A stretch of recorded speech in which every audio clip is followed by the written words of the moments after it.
KP है क्या और ये जीवन पे कैसे प्रभाव डालती है और ये बाकी विधियों से कैसे अलग है? वो नक्षत्रों से चलती है। वैदिक में भी नक्षत्र हैं, लेकिन वैदिक में अब जाके क्या हो गया, कहीं ना कहीं एस्ट्रोलॉजर्स की कमी हुई है, जिसके चलते वो नक्षत्रों के लेवल तक नहीं बात करते। हमारे पूर्वज कैसे जानते थे एक पर्टिकुलर समय ऐसा आएगा, जैसे मान लीजिए ग्रहण लगना, सूर्य ग्रहण लगना है या चंद्र ग्रहण लगना है, तो इसके ऊपर साइंटिस्ट रिसर्च करके और एक डेट बताते, इस डेट को इस टाइम से इस टाइम के बीच में ऐसा होगा। पंचांग के अंदर हमारे एक छोटे से कहीं दूर सुदूर मंदिर में बैठे हुए पंडित जी, जिनको कुछ नहीं पता साइंस के बारे में, लेकिन उनको पंचांग आता है, उनको भी पता, उनको पंचांग देख के वैसे ही बता देंगे कि कब कब ग्रहण लगने वाला है। समस्या आई तो हमने उपाय ढूंढे, अगर हम जीवन शैली चेंज कर लें समस्या आएगी नहीं। कोई भी व्यक्ति ये सोचता हो कि मैं भाग्यवान अगर हो गया तो प्राप्तियां स्वयं हो जाएंगी, जो कर्म आप करेंगे उसी से प्राप्तियों तक पहुंचेंगे। आज के समय में जितने पॉडकास्ट और रील्स आप सबसे ज्यादा वायरल देखेंगे जी, वो एक ही चीज पर है, ये उपाय कर लो करोड़पति बन जाओगे, ये उपाय कर लो करोड़पति बन जाओगे। तो सारे करोड़पति बन जाएंगे फिर तो फिर कर्म कहाँ गया? मैंने तो सुना आपको डेट ऑफ बर्थ के बिना भी आप चार्ट बना देते हैं। न डेट ऑफ बर्थ चाहिए, न टाइम ऑफ बर्थ चाहिए, न प्लेस ऑफ बर्थ चाहिए। हमें चाहिए वो व्यक्ति जिसको कष्ट है, और हमें चाहिए वो ईश्वर जो उसे बताएगा कि उपाय क्या होगा। तो व्यक्ति भगवान से बात करता है उस वक्त, और वो और उसके भगवान के बीच के संवाद का एक बीज मुझे देता है। वो बीज सॉफ्टवेयर में डालते ही तो उसे उत्तर मिलता है। अभी मैं एक ऐसी बात बोलूंगा कि सब हिल जाएंगे।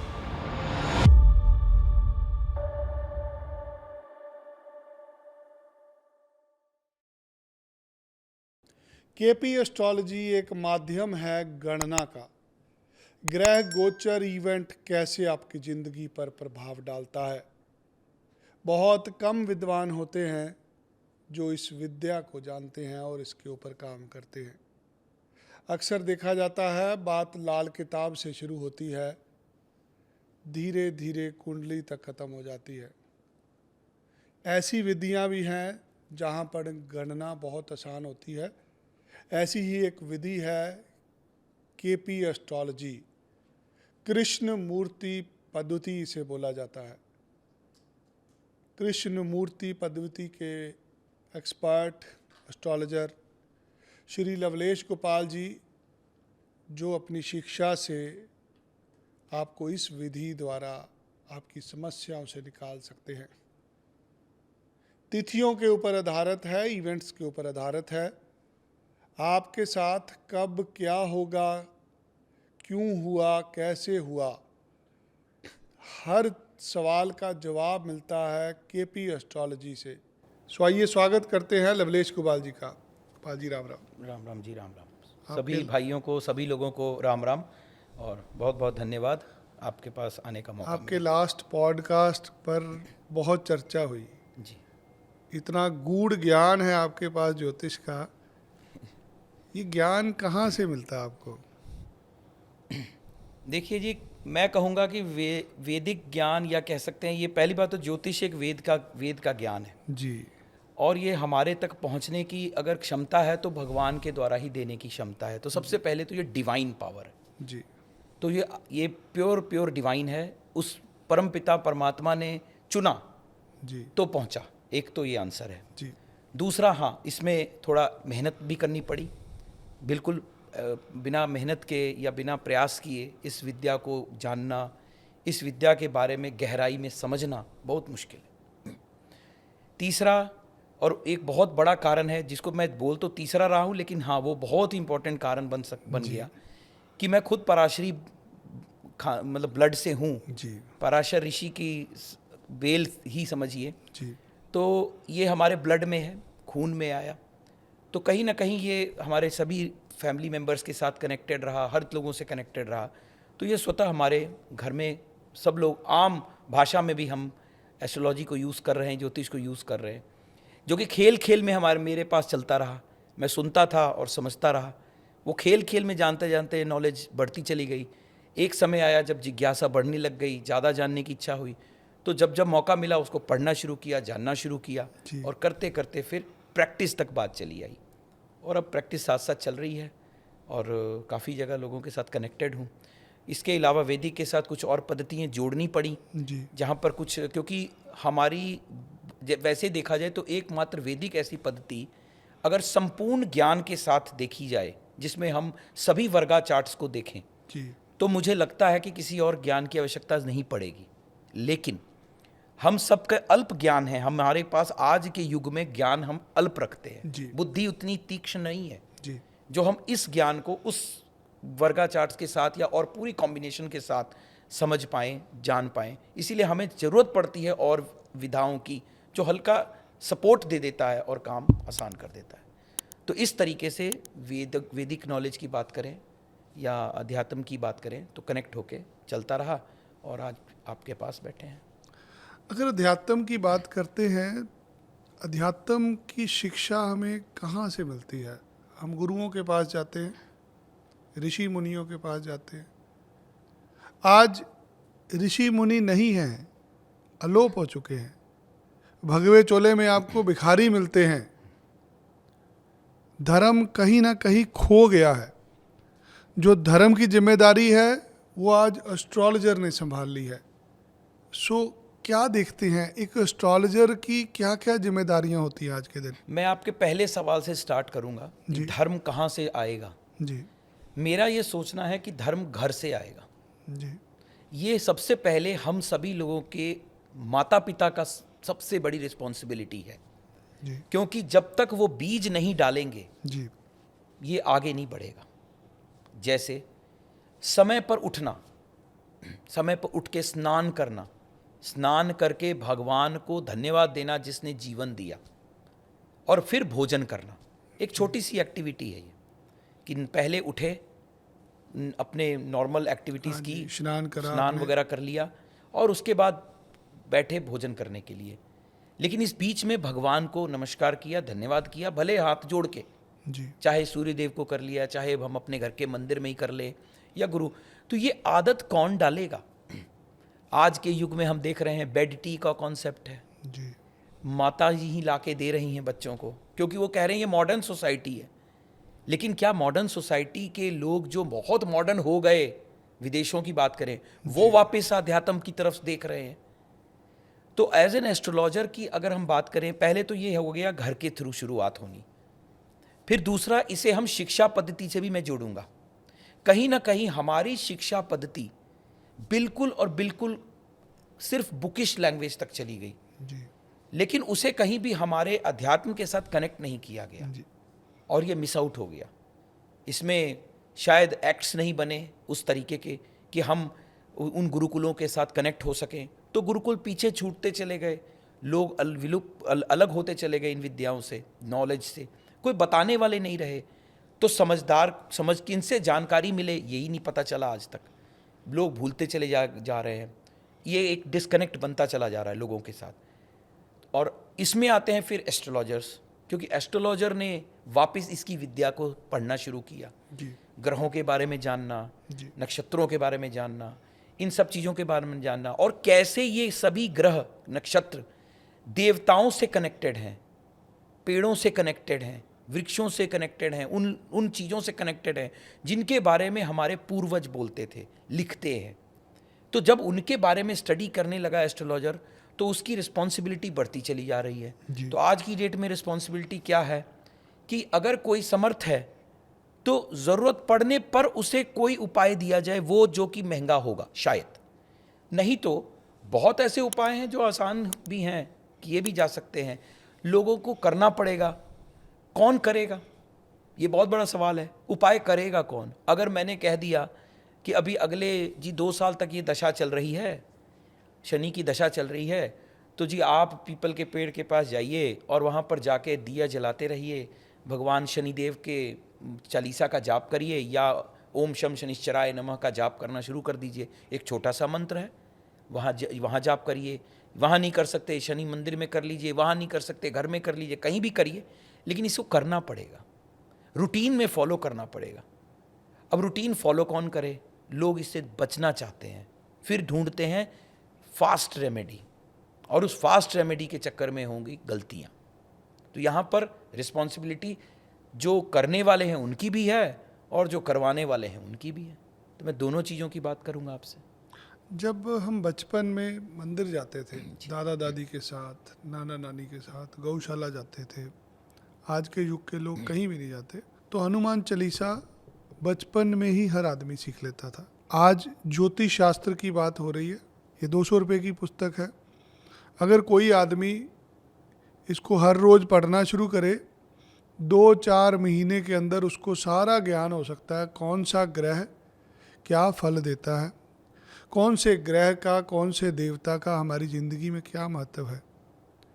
जब हम ये पुस्तक, ये ग्रंथ 6 महीने साल में पढ़ के अपनी समस्याएं ठीक कर सकते हैं, तो क्यों नहीं इसको विधि बनाई जाती। बेसिक पॉइंट है कि किसी के पास समय नहीं है, लोग वो समय नहीं दे पाएंगे। रेगुलरिटी से पढ़ने की इच्छाएं भी होनी चाहिए।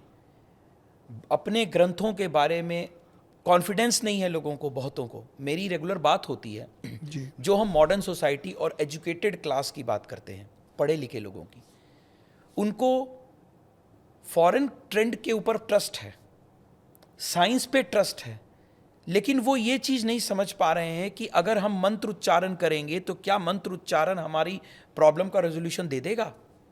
इस चीज़ को कनेक्ट नहीं कर पा रहे हैं, और वहाँ पर उनकी नॉलेज ना हो पाना, कनेक्शन ना ले पाना, ये कमी देगा। बट यही बच्चा 12वीं में जाके यही साइंस पढ़ता है, सौर मंडल के बारे में पढ़ता है, प्लैनेट्स के बारे में पढ़ता है। वो साइंटिफिक लेवल तक पढ़ रहा है, उसके आगे अध्यात्म भी है, क्योंकि ये पैरा साइंस है।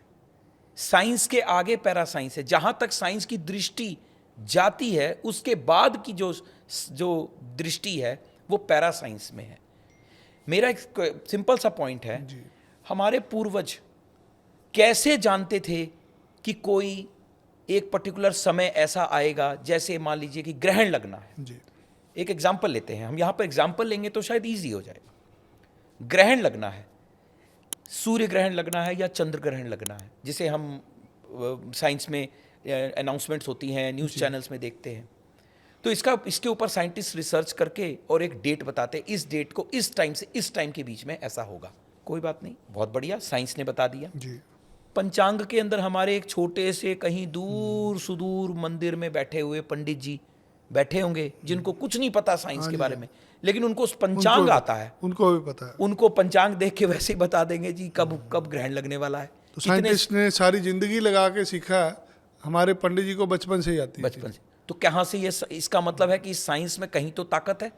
दूसरा, ट्रस्ट करना जरूरी है कि ये वेदों से आया ज्ञान है, वेदों से निकला हुआ ज्ञान है। तो वेद अपने आप में एक बहुत जबरदस्त एनर्जी सोर्स है, जिसके ऊपर साइंस आज की डेट में रिसर्च कर रहा है। अभी तक वो बहुत लिमिटेड रिसर्च तक जा पाया, डेप्थ तक नहीं जा पा रहा है कि शिव का नृत्य कनेक्टेड है किसी चीज से, उनके ओम की ध्वनि कॉस्मिक आवाजों से कनेक्टेड है। जब हम इन चीजों की बात कर रहे हैं, एक ओम वर्ड को हम जब समझने की कोशिश कर रहे हैं, तो हमारे ऋषि मुनि इन चीजों को पहले से जानते थे। ये चीजें बताना पड़ेगा लोगों को, ये समझाना पड़ेगा। लोग जब ये जानेंगे तब जाके इन किताबों की तरफ, इन ग्रंथों की तरफ, मैं किताब नहीं बोलूंगा, ग्रंथों की तरफ मुड़ेंगे, इसको अपने जीवन का हिस्सा मानेंगे। अदरवाइज वो वही छोटे मोटे किताबें पढ़ते रहेंगे, वो नॉलेज लेंगे, लेकिन ग्रंथ जो उन्हें ज्ञान देंगे, नॉलेज और ज्ञान में फर्क है। वो नॉलेज ले रहे हैं, ज्ञान नहीं ले रहे हैं। लवनेश जी, आज ना बड़ी दुर्भाग्य वाली बात है कि हिंदू समाज के अंदर हमें शिक्षा देने वाले लोग बहुत कम हैं। बिल्कुल। हमें धार्मिक शिक्षा कौन देगा। अखाड़े हैं हमारे, 13 अखाड़े हैं, 4 हमारे शंकराचार्य जी हैं, बहुत सारी पीठ है। वो सब लोग तो धार्मिक कार्यों में लगे हुए हैं, वो तो खुद मोक्ष की प्राप्ति पे निकले हुए हैं। अब ये धर्म की शिक्षा कहाँ से मिलेगी। हर आदमी तो गुरुकुल में अपना बच्चा नहीं पढ़ा सकता। जिम्मेदारी आ जाती है अब एस्ट्रोलॉजर के पास। एक एस्ट्रोलॉजर कहीं ना कहीं आज धर्म को संभाल के बैठा हुआ है। आज जो सोमवार को जल चढ़ाया जाता है, जो मंगलवार को हनुमान जी के मंदिर जाया जाता है, जो शनिवार को शनि मंदिर जाते हैं हम, वो एक डर से ही क्यों जाते हैं, भाव से क्यों नहीं जाते। जब दर्द होता है ना जी, तो इंसान अब उस दर्द का इलाज ढूंढता है। एस्ट्रोलॉजर को कॉन्सेप्ट बनाया गया और समझ जो है ना वो रेमेडी तक ही सीमित कर दी गई। मैं यहाँ पर कुछ पॉइंट्स ऐड करूँगा। जी, ज्योतिष वर्ड को तोड़ें, जी ज्योत जी प्लस ईश, जी वो ज्योत जो ईश्वर की तरफ ले जाने की ताकत रखती है, वो ज्योतिष है। ज्योतिष हमें जीवन जीने के तरीके के बारे में बताएगी, जी ये बात तो क्लियर है। जी लेकिन इसको रिफाइन करते चले गए कि मैं जीवन जीने की कला को छोड़ दो, मत बात करो इस बात पे, क्योंकि मेरे पास समय नहीं है। मुझे सिर्फ ये बताओ कि मेरी समस्या का हल कहाँ से होगा। उस हल पे जब जाते हैं तो हल के लिए उपाय पे आ गई बात। अब उपायों में हर व्यक्ति अलग अलग तरह के उपाय दे रहे हैं। तो जो सोमवार को शिव जी से कनेक्ट कर दें, मंगलवार को हनुमान जी से कनेक्ट कर दें, वो मैं तो बता रहा हूँ उपाय, सब लोग सुन रहे हैं, बहुत इजी उपाय बता रहा हूँ। जी सोमवार को शिव जी से कनेक्टेड हैं, मंगलवार को हनुमान जी से कनेक्टेड हैं, बुधवार को माता रानी से कनेक्टेड हैं, बृहस्पतिवार को विष्णु भगवान से कनेक्ट हो गए, शुक्रवार को माता लक्ष्मी जी से कनेक्टेड हैं, शनिवार को शनिदेव से कनेक्टेड हैं, इतवार के दिन आप रवि भगवान सूर्यदेव से कनेक्ट हो गए, भगवान राम से कनेक्ट हो सकते हैं। हो गए उपाय, बहुत बढ़िया उपाय हैं। लेकिन कौन करेगा, समय कौन लगाएगा? उन उपायों को करने के लिए टाइम लगाना पड़ेगा, मंत्रोच्चारण करने पड़ेंगे, भगवान की भक्ति करनी पड़ेगी। उसमें भक्ति में मन में पहले विश्वास लाना पड़ेगा कि ऐसा करने से ऐसा होगा। उसके बजाय सिंपल रेमेडीज़ पे लोग जाना की कोशिश कर रहे हैं, बहुत सिंपल रेमेडीज़। तो एस्ट्रोलॉजर होकर कोशिश तो बहुत लोग कर रहे हैं, हम एस्ट्रोलॉजर्स होकर कोशिश करते हैं। इसमें हम नॉन वेजिटेरियन फूड को हटाने की कोशिश करते हैं कि मत खाइए, शनि बिगड़ जाएंगे, राहु बिगड़ेंगे, केतु बिगड़ेंगे, क्योंकि तमस जागेगा। ड्रिंक्स को अवॉइड करवाते हैं कि इनको हटाइए जीवन से, ये सही जीवन नहीं है। ये चीज़ें जब हटेंगी तो सात्विकता आएगी। इसका कनेक्शन कहीं ना कहीं हमारे जीवन की शैली से है। शैली बिगड़ रही है और उसके चलते हमारे रास्ते खराब हो रहे हैं और अल्टीमेटली घूम फिर के हम नेगेटिविटी की तरफ जा रहे हैं। समस्या आई तो हमने उपाय ढूंढे, बिल्कुल। अगर हम जीवन शैली चेंज कर लें समस्या आएगी नहीं। कर्मों पे आधारित है। मैं आज एक क्वेश्चन पूछता हूँ, सभी कोई एस्ट्रोलॉजर इस बात को डिनाई नहीं करेगा। जी 12 घर हैं जी कुंडली में, 1 से लेके 12, ठीक है, ओके। 9वां घर भाग्य का है। जी 9 भाग्य के तुरंत बाद कुंडली में 10वां घर आता है। जी 10वां घर कर्म का है जी और 11वां घर प्राप्ति है और प्राप्ति के बाद 12वां मोक्ष तक ले जाता है। जी मैं इसको अब इसे कहूं, कोई भी व्यक्ति ये सोचता हो कि मैं भाग्यवान अगर हो गया तो प्राप्तियां स्वयं हो जाएंगी, गलत हो भाई। इस गलत फहमी में मत रहिएगा, क्योंकि कुंडली जो बनती है वो क्लियर कट बता रही है, जो आपने अभी पॉइंट कहा, जो कर्मों से कनेक्टेड है। जो कर्म आप करेंगे उसी से प्राप्तियों तक पहुंचेंगे। ईश्वर ने रूल बना रखा है, 9 के बाद 10, 10 के बाद 11 और तब 12। 10 को बीच से गायब नहीं किया जा सकता, 9 से 11 तक जंप पॉसिबल नहीं है। तो अगर मैं इसको एजुकेटेड क्लास से बात करूं, उनको समझाने की बात करूं, तो दे शुड अंडरस्टैंड कि 9 से 10 नहीं, 9 से 11 तक जंप नहीं कर सकते आप। आपको 10 पर आना पड़ेगा। 10 कर्म है। इसका मतलब है प्राप्तियों से पहले ईश्वर कह रहे हैं, भगवान कह रहे हैं, एस्ट्रोलॉजर कह रहे हैं, या कोई भी, आप किसी भी विधा की एस्ट्रोलॉजी में चलिए जहां पर वो कुंडली बनाते हो, चाहे वो फॉरेन ट्रेंड में बनाते हो चाहे इंडियन स्टाइल में बनाते हो, तो 10वां घर कर्म का ही है और कर्म किए बिना 11 में नहीं जाएंगे। तो जितने अच्छे कर्म प्राप्तियां उतनी अच्छी, जितने बुरे कर्म प्राप्तियां उतनी बुरी। तो प्राप्ति क्या हो रही है वो 10 का डिसाइड कर रहा है। 9 ने तो दे दिया, भाग्य जन्म दे दिया जहां देना था, जिस पिता के घर जन्मना था भाग्य ने जन्म दे दिया।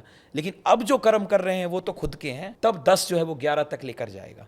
तो जो अच्छे कर्म करेंगे वो धीरे धीरे प्राप्तियां करते चले जाएंगे और जो बुरे कर्म करेंगे उनको प्राप्तियां उसी हिसाब से हो जाएंगी। मुझे लगता है एक एस्ट्रोलॉजर आपके जैसा आ जाए ना जी, लोगों को उनकी समस्याओं से निकाल देगा। लेकिन यहाँ पर मैं एक और पॉइंट बोलूँगा जी, 10 और 11 में एक और कनेक्शन है बहुत बड़ा। जी बहुत ऐसे लोग हैं जो 10 का काम गलत कर रहे हैं, मतलब कर्म तो गलत कर रहे हैं लेकिन प्राप्तियां बहुत हो रही हैं। ये क्या होता है जी फिर? अब ये भी बड़ा बहुत इंपॉर्टेंट कॉन्सेप्ट है कि गलत कार्य करके भी वो व्यक्ति फल कैसे प्राप्त कर रहा है। फिर यहां पे मेरे इस पॉइंट को लोग काटेंगे। अब यहां पर आता है अध्यात्म का नॉलेज। जी जो हमें ऋषि मुनि और ज्ञानी जनों से पता प्राप्त होता है। जी जो वो कर्म कर रहा है आज की डेट में, बुरे जो कर्म कर रहा है, पहले मैं बुरे की बात करूंगा, जो बुरे कर्म कर रहा है उसके पुण्यों को नष्ट करना है, नष्ट करना है, ताकि पाप का फल भयंकर रूप से दिया जाए। ये विधान चल रहा है। तो उसको इतने पुण्य दिए जाएंगे, इतने पुण्य दिए जाएंगे कि वो लगेगा कि मैं जो पाप कर रहा हूं वही फल रहा है। नहीं, तेरे पुण्य चौगुना पावर से नष्ट हो रहे हैं, इसीलिए प्राप्ति ज्यादा हो रही है। लेकिन जिस सेकंड पुण्य खत्म हो गए, सिर्फ पाप और पाप बचा पिछला और अभी का, अब जो बम फटेगा उसका कोई उपाय नहीं है। फिर कोई एस्ट्रोलॉजर का रेमेडी काम नहीं करने वाली, क्योंकि पूरे कर्म ही खत्म कर दिए। यही यहाँ पे बहुत इंपॉर्टेंट एक कनेक्शन है कर्मों से। तो जो ये सोचते हैं कि अच्छे कर्म करने से कुछ नहीं प्राप्त हो रहा है, अच्छे कर्म करने से आप अपने बुरे कर्मों के स्टॉक को खत्म कर रहे हो। इस पर भी एक सवाल आएगा खत्म, आपके पूछने से पहले मैं एक और सवाल भी डाल दूंगा। जो लोग कहेंगे कर्म के ऊपर रिजल्ट तो मिलता है, इसकी प्रूफ कहाँ है? कर्म पे रिजल्ट मिलता है, इसका प्रूफ कहाँ है?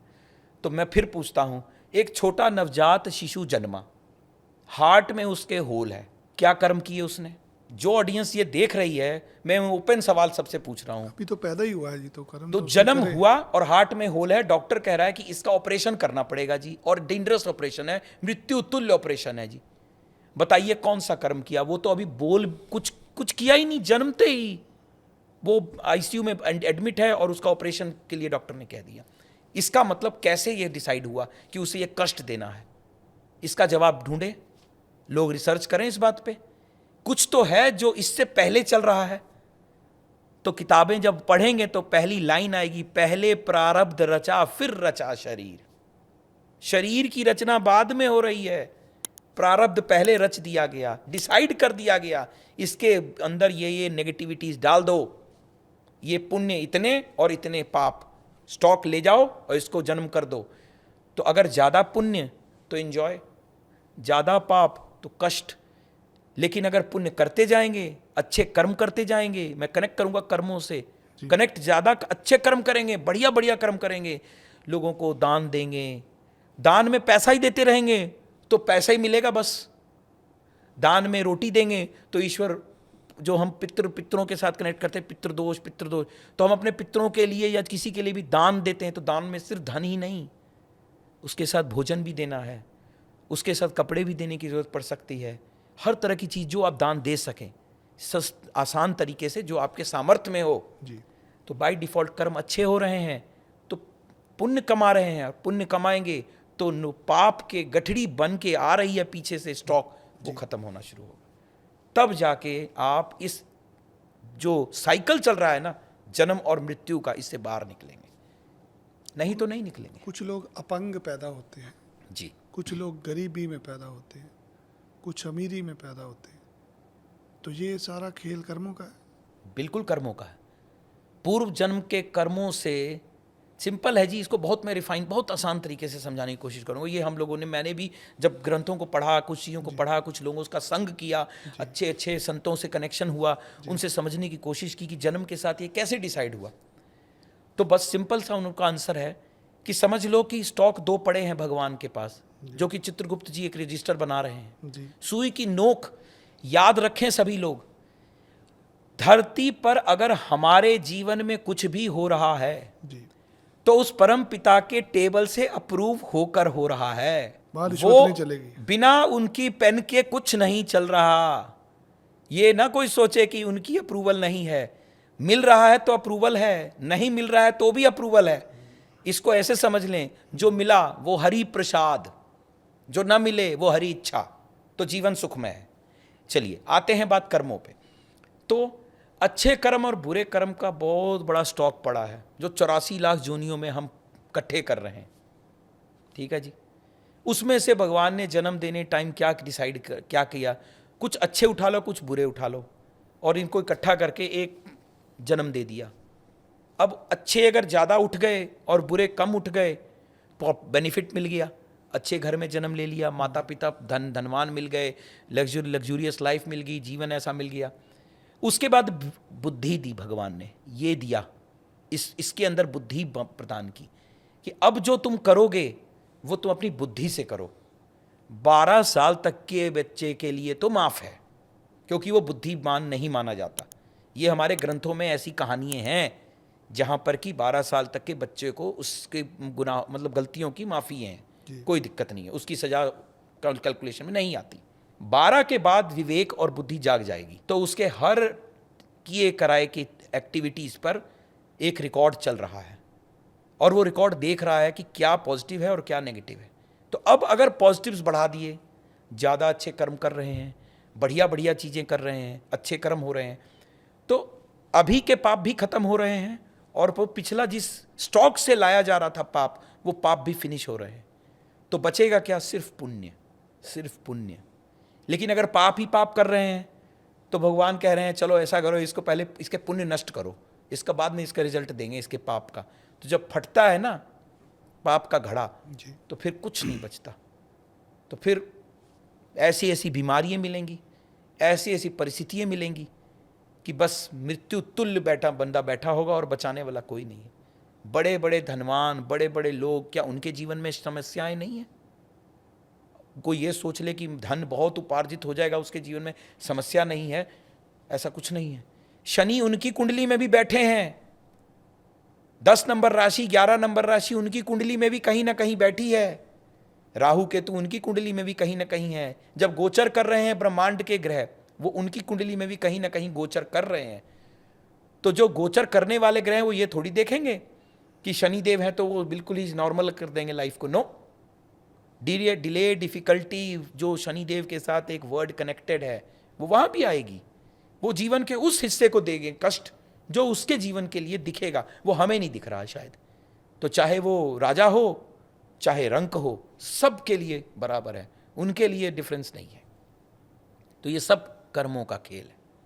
अच्छे कर्म से अच्छाइयाँ बनती चली जाएंगी और हम मोक्ष की तरफ। अल्टीमेट गोल क्या है? ईश्वर की ज्योत में मिल जाना। मैं जिस ज्योत से उत्पन्न हुआ, मेरे अंदर जो ईश्वर की ज्योत है, उसी परम पिता की ज्योत में मिल जाना। मैं गीता का एक पॉइंट यहाँ पर बोलता हूँ, क्यों मिल जाना चाहिए, क्यों मिल जाना चाहिए, बहुत इंपॉर्टेंट। बाकी सभी जितने भी रिलीजन्स के बारे में पढ़े, जिनको रिलीजन कहते हैं, तो कोई ना कोई उनके अनुयायी आए बताने के लिए, कुछ वो अनुयायी आए, उन्होंने कुछ ज्ञान दिया, लोग उसको अब फॉलो करते हैं। लेकिन गीता में स्वयं भगवान कृष्ण की एक लाइन लिखी हुई है, संस्कृत अनुवाद शायद मुझे याद नहीं हो, हिंदी में बता देता हूँ, वो पढ़ेंगे तो मैं ही परब्रह्म हूँ। किसी और रिलीजन में ऐसा नहीं कहा गया, रिलीजन नहीं, पंथ या जो भी मजहब, जो भी किसी जगह नहीं कहा गया कि वो मैं ही ईश्वर हूं, ऐसा किसी ने नहीं कहा है। सिर्फ और सिर्फ गीता के अंदर ये लाइन लिखी हुई है, भगवान स्वयं अपने मुखार विंद से कह रहे हैं, मैं ही परब्रह्म हूं अर्जुन, मुझ में ही सब समाएंगे। तो कर्मों का फल है, कर्म की प्रधानता भगवान कृष्ण क्लियर कट बता के गए हैं। नहीं तो उनके लिए तो चुटकी भर का काम था पूरे की पूरी महाभारत को खत्म करना, अंगूठे के नीचे सिर्फ दुर्योधन को दबा देना था। उनके लिए तो अंगुष्ठ के नीचे दबाने भर की बात, कुछ भी नहीं था, कुछ भी नहीं था, पलक झपकते ही खत्म था ये युद्ध। लेकिन उन्होंने होने दिया, प्रयास किया, होने दिया। क्यों? कर्मों के फल प्रदान करने हैं।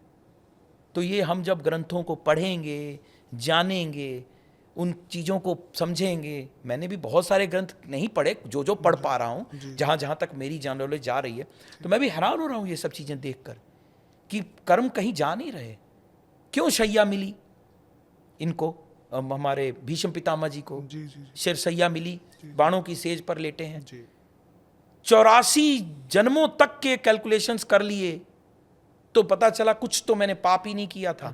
लेकिन 85 में या 86 में जन्म के अंदर उनके द्वारा किया गया एक कृत्य, जिसमें एक सर्प को उन्होंने किसी ऐसे चीज में फेंक दिया जिस जो कांटों से भरा हुआ, कोई जंगल में या कांटों से बड़े पेड़ पर वो सर्प गिर गया और वो मर गया बेचारा उस सर्प। उसका फल कहाँ गया? अब मिला। तो कहने का मतलब है कर्म कहीं जाने वाले हैं? नहीं जाने वाले। तो हम अच्छे कर्म करके ईश्वरत्व प्राप्त करने की बात करें, भगवान हनुमान जी को प्राप्त करें, राम जी को प्राप्त करें, शिव जी को प्राप्त करें, जिनको हम मानते हैं उनको प्राप्त करें, हमारा जीवन धन्य हो जाएगा। हम उनमें समाना चाहिए, हमें हमारा फोकस वहाँ होना चाहिए। बाकी सब तो नश्वर है, पर हाँ, धन उपार्जन, पैसा, खाना पीना, वो जीवन की एक क्रिया है, उसे क्रियामान कर्म के रूप में माने, पर अध्यात्म और वो ईश्वरत्व उसे भूलें ना। बात धार्मिक चीज़ों की हो रही है, जी धर्म की हो रही है, तो धर्म में गणना ज्योतिष से होती है। जी। सो मैं चाहूँगा आज आप इस पॉडकास्ट में लोगों को समझाएं कि ज्योतिष में गणना किस प्रकार होती है और कैसे जिंदगी में प्रभाव डालती है। देखिए, सबसे पहले तो जन्म का समय जी जिस वक्त हुआ, ये एक ज़रूरी चीज़ है। अगर हम ज्योतिष में कुंडली बनाएं की बात करें, जी और उसके साथ साथ जिस दिन हुआ जी और जिस स्थान पर हुआ, इन तीनों की कॉम्बिनेशन से आज की डेट में सॉफ्टवेयर्स के अंदर, अब देखिए आसान हो गया जी कार्य, जी एक पिक्चर क्रिएट होती है, वो है कुंडली। इसे ऐसे समझें कि एक पूरा जीवन चल रहा है, ये रुका नहीं कहीं पर।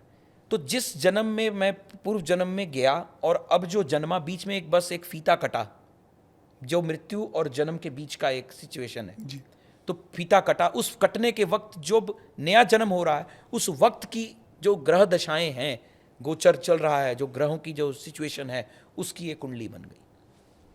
उस कुंडली के अंदर दशाएं चलती हैं, समय समय पर ऋषियों ने दशाएं बताई हैं। तो कुछ लोग जैमिनी दशा फॉलो करते हैं, कुछ लोग विंशोत्तरी दशा फॉलो करते हैं। तो हम लोग ज़्यादातर एस्ट्रोलॉजर्स विंशोत्तरी दशा फॉलो करते हैं, क्योंकि वो ज़्यादा सटीकता से उत्तर देती है। जी अब वो ऋषि पराशर जी के थ्रू दी गई जो दशाएं हैं, जो उन्होंने गणनाएं निकाली, वो उनके पास आध्यात्मिक कैलकुलेशन था, जी तो वो दशाओं के ऊपर सिचुएशन बनती है।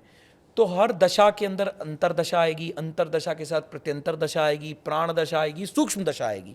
मतलब एक व्यक्ति, जैसे हमारे प्रधानमंत्री जी अलग अलग लेयर ऑफ सिक्योरिटी में चलते हैं, जी हमारा जीवन भी 5 लेयर ऑफ, मिनिमम 5 लेयर की सिक्योरिटी में चल रहा है, जो कि ग्रहों से कनेक्टेड है। जी जिसमें कुछ जल्दी जल्दी मूव करेंगे, जिन्हें हम बिल्कुल सूक्ष्म, अति सूक्ष्म दशा तक ले जा सकते हैं, और जो अंतर प्रत्यंतर और प्रत्यंतर, उससे थोड़ा कम समय के लिए, मतलब ज़्यादा समय लेंगे, अंतरदशा उससे ज़्यादा समय लेगी, और महादशा ज़्यादा समय लेगी। तो 7 साल की, 6 साल की, 19 साल की या 20 साल की, अलग अलग ग्रहों की। तो मान लीजिए शुक्र की किसी की दशा जी 20 साल की दशा, तो 20 सालों तक शुक्र ने एक फ्रेमवर्क बना दिया, जीवन ऐसे चलेगा। अब वो कैसे पता चलेगा? कुंडली में शुक्र कहाँ बैठे हैं, किन घरों के स्वामित्व उनको मिला है। जी सिर्फ इतना ही एस्ट्रोलॉजी अगर देखा जाए तो वैदिक में यहाँ तक नहीं सीमित है। यही गलती हो रही है बहुत सारे एस्ट्रोलॉजर्स से। इसके आगे नक्षत्र आएंगे, वो फल डिसाइड करेंगे। तो शुक्र किन नक्षत्र में बैठे हैं, वो नक्षत्र जिन जिन घरों से, कुंडली के 12 घरों से कनेक्शन बनाएंगे, वहाँ से रीडिंग निकल के आएगी कि शुक्र ये रिजल्ट दे सकते हैं। उन्होंने दे सकते नहीं, देंगे इनफैक्ट। प्लस शुक्र के अपने कारक तत्व भी आएंगे। शुक्र क्या है? लग्जरी है, शुक्र इंजॉय है, शुक्र रिलेशनशिप्स देते हैं, हमारे जीवन में सुख सुविधाएं प्रदान करते हैं, गाड़ी घोड़ा बंगला जो भी मिल रहा है वो शुक्र के प्रभाव से मिल रहा है। तो वो अपना प्रभाव भी देंगे। तो शुक्र अगर अच्छे घरों से कनेक्टेड हैं, जी जब रीडिंग लेंगे तो कहीं ना कहीं क्लैरिटी मिल जाएगी कि शुक्र बहुत अच्छे रिजल्ट देने वाले हैं। उसके अंदर अंतरदशाएं आएंगी, छोटे लेवल की दशाएं। कुछ समय के लिए शायद कोई डिफिकल्ट दशा आ गई तो जीवन में कष्ट होगा शुक्र के अंदर। कहीं पर अगर वो अच्छी दशा चल रही होगी, अंतरदशा, तो आरामदायक जीवन निकलेगा, शुक्र भी अच्छा और अंतरदशा भी अच्छी। तो ये कॉम्बिनेशंस बनते चले जाते हैं, तो वो समय निकालते जाते हैं। तो जब जीवन में कष्ट आता है व्यक्ति को, तो उस समय में या तो अंतरदशा दे रही होगी, या प्रत्यंतर दशा दे रही होगी, या प्राण दशा दे रही होगी, वो देखना पड़ेगा। वही पार्ट एस्ट्रोलॉजर की कैलकुलेशन का है। वहाँ पर ग्रह अगर डिफ़िकल्टी दे रहे हैं तो हम आध्यात्मिक रूप से भी उनका सॉल्यूशन निकाल सकते हैं। अगर हम आध्यात्मिक रूप से निकालेंगे तो हम अपने कष्टों को ईश्वरीय कृपा से ख़त्म कर पाएंगे। ये है जी एस्ट्रोलॉजी का पूरा सार। ऐसे ही जीवन चल रहा है और इसी से एस्ट्रोलॉजी की सारी कैलकुलेशंस हो रही। मान लीजिए किसी की 20 साल की दशा है, तो हम सूक्ष्म रूप पे उसकी पल की दशा पे भी जा सकते हैं। जी हाँ, अगर वो उस दिन तक पहचानना चाहे, कल क्या होगा, महीने में क्या होगा, 2 महीने में, 6 महीने में, किसी भी लेवल पर, सूक्ष्म लेवल पर जा सकते हैं। बिल्कुल जा सकते हैं, बिल्कुल जा सकते हैं। सो जितने भी ग्रह हैं, क्या ऐसा भी होता है कि ग्रह बुरे होते हैं, सारे ग्रह बुरे होते हैं, कुछ अच्छे होते हैं, या सारे ग्रह बुरे भी होते हैं, अच्छे भी होते हैं? कुंडली के 3 घर सबसे ज्यादा कष्टदायक माने जाते हैं, जी 6, 8, 12। जी एस्ट्रोलॉजर्स नॉर्मली यही बोलते हैं। 6 रोग ऋण रिपू का है, 8वां घर मृत्यु से कनेक्टेड करते हैं, 12वां घर हॉस्पिटलाइजेशन और इस तरह की चीज़ों से कनेक्ट होता है। लेकिन कुछ ऐसे तरीके भी हैं कि उन घरों के फल पॉजिटिव कर दिए जाएं, हम उन घरों को अपना लेंगे। जिस व्यक्ति के सारे ग्रह ही 8वें में बैठ के क्या करे, वो मर जाए? नहीं, ऐसा नहीं हो सकता। भगवान उसे क्या करवाना, देखिए यहां पर जो है ना, मेरा आंसर ये होगा, मैं ये कहूंगा, आप कुंडली के वो, फिर वही बात आ गई, ज्योतिष, ईश्वर ने आपको ये रूल बना कर दिया कि आपने जीवन ऐसे जीना है, तो चप्पू उल्टा मत चलाइए। ये जीने की विधि है, या इसको बदल नहीं सकते आप। नहीं, ये भगवान चाहते हैं, ये आपका फल दिया है, इसको ऐसे चलाइए, आपके लिए बनाया गया है। उसको अपनाएंगे तो रास्ता इजी हो जाएगा, खुल जाएगा, नहीं तो तड़फेंगे फिर। नहीं तो तड़पते रहिए। अगर 8वें घर की सारे ग्रह 8वें घर में बैठ गए, तो 8वां घर रिसर्च का है, जाइए रिसर्च में डूब जाइए, जीवन रिसर्च में लगाइए और देखिए आप साइंटिस्ट बन जाइए। लेकिन अगर आप उसको अपनाएंगे, मैं तो नहीं बनूंगा जी साइंटिस्ट, फिर ग्रहों के, फिर ग्रह अपने नज़ारे दिखाएंगे, फिर जब वो 8वें घर के कष्ट देंगे तो जीवन में रोना धोना ही चलता रहेगा।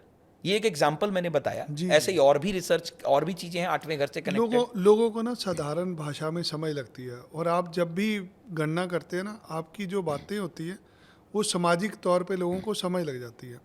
हमें डिटेल में ये बताइए, जो ग्रह हैं जी। अब आज 9 ग्रहों की बात होती है, 9 ग्रह जब बुरे होते हैं तो क्या क्या कष्ट होते हैं लोगों को? सबसे पहली बात एक एक करके करता हूं। जी जी जी।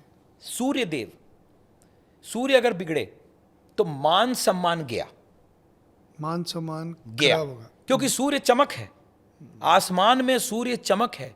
सूर्य को देखने की क्षमता किसी में नहीं है, आंखों से टकटकी लगाकर नहीं देख सकते। तो सूर्य का प्रकाश ये बात सूचना दे रहा है कि मान सम्मान मुझसे प्राप्त होगा। जिनकी बेइज्जतियां हो रही हैं, जिनके सरकार से डिफिकल्टी हो रही है, सूर्य सरकार है, सरकार भी सूर्य है। सरकार है। तो जितने लोग सरकार के साथ ठगी कर रहे हैं, वो सूर्य बिगाड़ रहे हैं। तो ये न सोचें कि मैं कर्म कुछ नहीं करता मैं जी, लेकिन अगर अपने टैक्सों में चोरियां हो रही हैं, कुछ लोगों को शायद ये चुभ जाए, बट फैक्ट, अगर टैक्सों में चोरियां हो रही हैं, मैं सरकार को उचित मूल्य नहीं दे रहा हूं, जो देना है मुझे धन उपार्जन का हिस्सा, तो सूर्य बिगड़ रहे हैं। जिनके पर्चियां कट रही हैं, रोड पर जाते टाइम, गाड़ी चलाते टाइम बार बार चालान हो रहे हैं, सब सूर्य से पीड़ित हो रहे हैं। अच्छा, चालान कटना भी सूर्य से पीड़ित है? सरकार अगेंस्ट हो रही है ना, सरकार अगेंस्ट है। जहां पर सरकारी कामों में विघ्न आ रहा है, उनका सूर्य खराब है, सूर्य में दिक्कत, सूर्य दिक्कत दे रहे हैं, तो उनको सुधारना पड़ेगा। अब कैसे सुधारें? तो सूर्य देव से ही प्रार्थना कर लीजिए। घर में कौन है सूर्य देव? आपके पिता। पैरों में गिरते रहिए, आशीर्वाद लेते रहिए, नमस्कार करते रहिए, आनंद ही आनंद मनाइए। सबसे बड़ा सूर्य का उपाय, पिता खुद बैठा है घर पे। अब पिता के साथ क्या हो रहा है आज की सोसाइटी में? घर से बाहर निकाला जा रहा है, धक्के दे के बाहर निकाल रहे हैं लोग, और मान सम्मान ढूंढ रहे हैं ऑफिसों में, जीरो, कुछ नहीं मिलने वाला, सब जीरो हो रहा है। तो सूर्य के उपाय तो घर में बैठे हैं। नहीं, प्रभु राम को पकड़ लीजिए। हमारे जो अयोध्या के अंदर अभी जो भगवान राम की मूर्त लगाई गई, वो स्वयं हमारे देश के प्रधानमंत्री जो इस वक्त राजा हैं, वो राजा भी सूर्य से कनेक्टेड है, उनके थ्रू प्राण प्रतिष्ठा हो रही है। ये पॉलिटिक्स की बात नहीं कर रहा हूं, यहां पर सीट की बात कर रहा हूं। जो उस वक्त राजा होते, वो स्वयं प्रतिष्ठा कर रहे हैं। राम जी कहां से आए? जिनको पता है वो तो जानते हैं कौन से वंश से हैं, सूर्यवंशी हैं। पकड़िए राम भगवान को, जाइए उनके दरबार में, बार बार उनके पास माथा टेकिए, उनसे प्रार्थना करिए, भगवान राम हमारे जो बैठे हैं, जो वहाँ पर विग्रह उनका लगाया गया है उसको अपने मोबाइल में ले आइए और मोबाइल में ला के रोज दिन रात राम राम राम राम राम करिए, हो गया सूर्य का उपाय। बताइए कितना टफ है? नहीं, कुछ भी नहीं। बहुत आसान है। अब आते हैं चंद्र पे। जी मैं 1 बाय 1 संडे मंडे से चलता जी, हूँ। जी। चंद्र माता हैं, घर पे हमारी माता बैठी हैं, माता जी के साथ लड़ रहे हैं, कनेक्शन नेगेटिव कनेक्शन बना रखा है, तो माता जी जो बिगड़ेंगी मन से बद्दुआएं देंगी। जाइए जहां मर्जी दुनिया में भटकते रहिए, चंद्र का उपाय नहीं मिलने वाला। चंद्र क्या है? शीतलता। चंद्र क्या है? Cash flow. चंद्र क्या है? मन की शांति। चंद्र क्या है? नींद, सुकून, शांत दिमाग, बुद्धि। मैं चंद्र के बारे में बोल रहा हूं, ऐसा लग रहा है जैसे शांति फैली हुई है। चंद्र की बात करो तो ऐसा होगा। चंद्र देव बैठे हैं रात को, तो उनको भी आप नमस्कार करिए। चंद्र देव की उपासना हो सकती है, चंद्र के मंत्र हो सकते हैं। माता का पांव छूइए ना, क्यों झिझकना? गोद में खिलाया है, नग्न अवस्था में देखा है, जो अवस्था कोई नहीं देखता वो माता के पास में अवस्था रही है। तो माता के पैर छूते रहें, माता की सेवा करते रहें। चंद्र बिल्कुल सॉलिड, कोई दिक्कत नहीं चंद्र से, सारे चंद्र की प्रॉब्लम समाप्त। बताइए कैसा उपाय? कितना सिंपल उपाय है। चंद्र के बाद आएंगे ट्यूसडे, हमारे मंडे ट्यूसडे मंगल। मंगल बिगड़ गए तो मंगल क्रोध। मंगल बिगड़ेंगे तो मंगल हर जगह लड़ाइयाँ करवा देंगे, झगड़े करवा देंगे। आपके बॉडी में ब्लड की दिक्कतें आ जाएंगी, मंगल की कमी हो, मंगल गड़बड़ा गया तो। आपकी लाइफ में आपके ब्रदर के साथ कनेक्शन अगर खराब है तो मंगल खत्म। मंगल को सुधारिए, भाई को अपना बनाइए। आज भाई भाई में लड़ाई हो रही है, आपस में युद्ध हो रहा है, किस लिए? धन के लिए, प्लॉट के लिए, जमीन के लिए। कोई बात नहीं, बैठ के सुलझाइए। मैं ये नहीं कहता कि आप साधु संत बन जाइए, बैठ के सुलझाइए। बहुत सिंपल उपाय है। भाई के साथ रोज अच्छी बातें करिए, दिक्कत में भाई को बोलिए और भाई आपसे बोले। मुंह बोली बोलबानी अच्छी रखिए, कभी उनको कुछ खाने को भेज दिए, कभी उनसे कुछ खा लीजिए। भाई के साथ आपकी सॉलिड रिलेशनशिप चल रहा है, मंगल कभी परेशान नहीं करने वाले, मंगल स्वयं आशीर्वाद देंगे। फिर भी दिक्कत आ गई तो धरती पर ऐसे जीवंत देवता हैं जो कि जीवित हैं, जिनको अजर अमर की वरदान मिला हुआ है। नाम बोलने की आवश्यकता नहीं पड़ेगी, तुरंत आप समझ गए होंगे, सभी श्रोतागण समझ जाएंगे। हनुमान जी, पैर पकड़ लीजिए उनके। हनुमान चालीसा का जाप करिए, रेगुलर जाप करिए, मंगल ठीक हो जाएगा। मंगल पूरा का पूरा मंगल उनके कंट्रोल में है जी। क्योंकि मंगल ताकत है। हनुमान जी से बड़ा ताकतवर कौन? कोई भी नहीं। कोई भी नहीं। जो हम स्टोरीज में सुनते हैं, पढ़ते हैं, कितने हजार एरावत हाथियों की ताकत मिला दी जाए और कितने उस तरह के कैलकुलेशंस निकाली गई, तो भगवान हनुमान जी के एक पूंछ के बाल में उतनी ताकत है। तो उनके ताकत के आगे किसी की असीम क्षमता, सब कुछ ठीक कर सकते हैं। मंगल सही हो गया जी। अब आए बुध पे। जी। हमारे घर में हमारी बेटियां, हमारे घर में हमारी बहनें, हमारे घर में हमारी बुआ, हम सब बुद्ध हैं।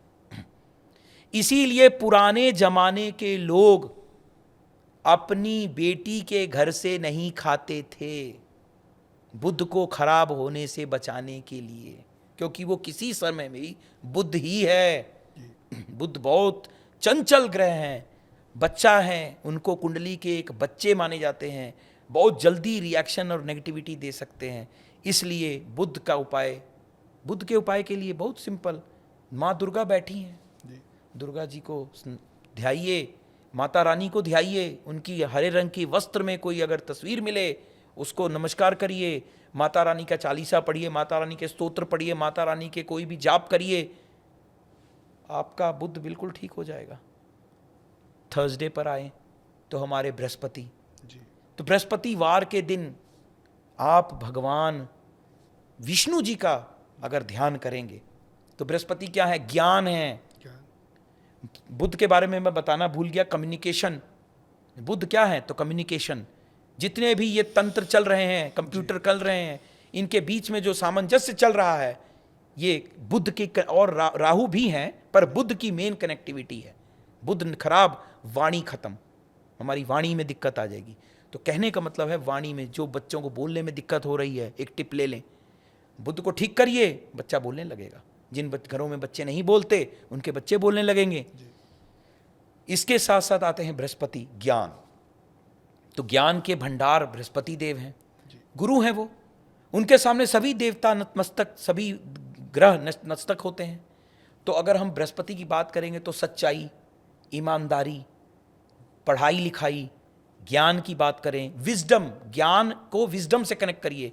मतलब सही क्या है और गलत क्या है, इसकी कैलकुलेशन हमें बृहस्पति देव से मिलेगी। और बृहस्पति देव से अगर मिल रही है तो बाय डिफ़ॉल्ट आप उसके लिए भगवान विष्णु के पास अपना माथा टेकिए, भगवान विष्णु की तस्वीर निकालिए, भगवान विष्णु चिर निद्रा में लेटे हुए, और उस तस्वीर को याद करिए, फोटो को याद करिए, देखिए, नमस्कार करिए, विष्णु स्तोत्रम का जाप कर लीजिए, भगवान विष्णु के किसी भी मंत्र का जाप कर लीजिए, और बड़े आराम से आप विष्णु सहस्त्रनाम का जाप कर सकते हैं, और आप बृहस्पति के प्रभाव से बिल्कुल आरामदायक फीलिंग करेंगे।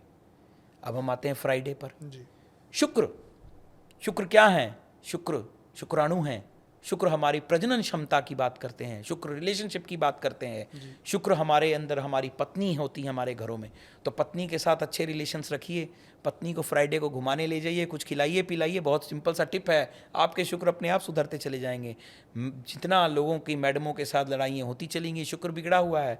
शुक्र को अगर आध्यात्मिक रूप से ठीक करने की ज़रूरत पड़े तो बहुत सिंपल है, माता लक्ष्मी बैठी हैं, शुक्र की देवी, उनको माथा टेकिए। बीवी के साथ अच्छे रिलेशन रखे तो घर पे, और अगर बाहर की बात करें जहाँ माता से कनेक्टेड करें या किसी देवता से, तो आप माता लक्ष्मी से प्रार्थना करेंगे तो आपके शुक्र सही हो जाएंगे। शनि देव की बात करें तो शनि हमारे चाचा जी से कनेक्टेड होते हैं, शनि हमारे लेबर से कनेक्टेड होते हैं। शनि क्या है? कर्म, कर्म की बात करते हैं। तो हमारे अंदर आलस आ गया तो शनि कर गया। हमारे अंदर अगर काम न करने की प्रवृत्ति है, छोड़ रहे हैं, प्रोक्रेस्टिनेट कर रहे हैं, आज नहीं कल करूंगा, कल नहीं परसों करूंगा, समझ जाइए शनि आपके बिगड़ रहे हैं।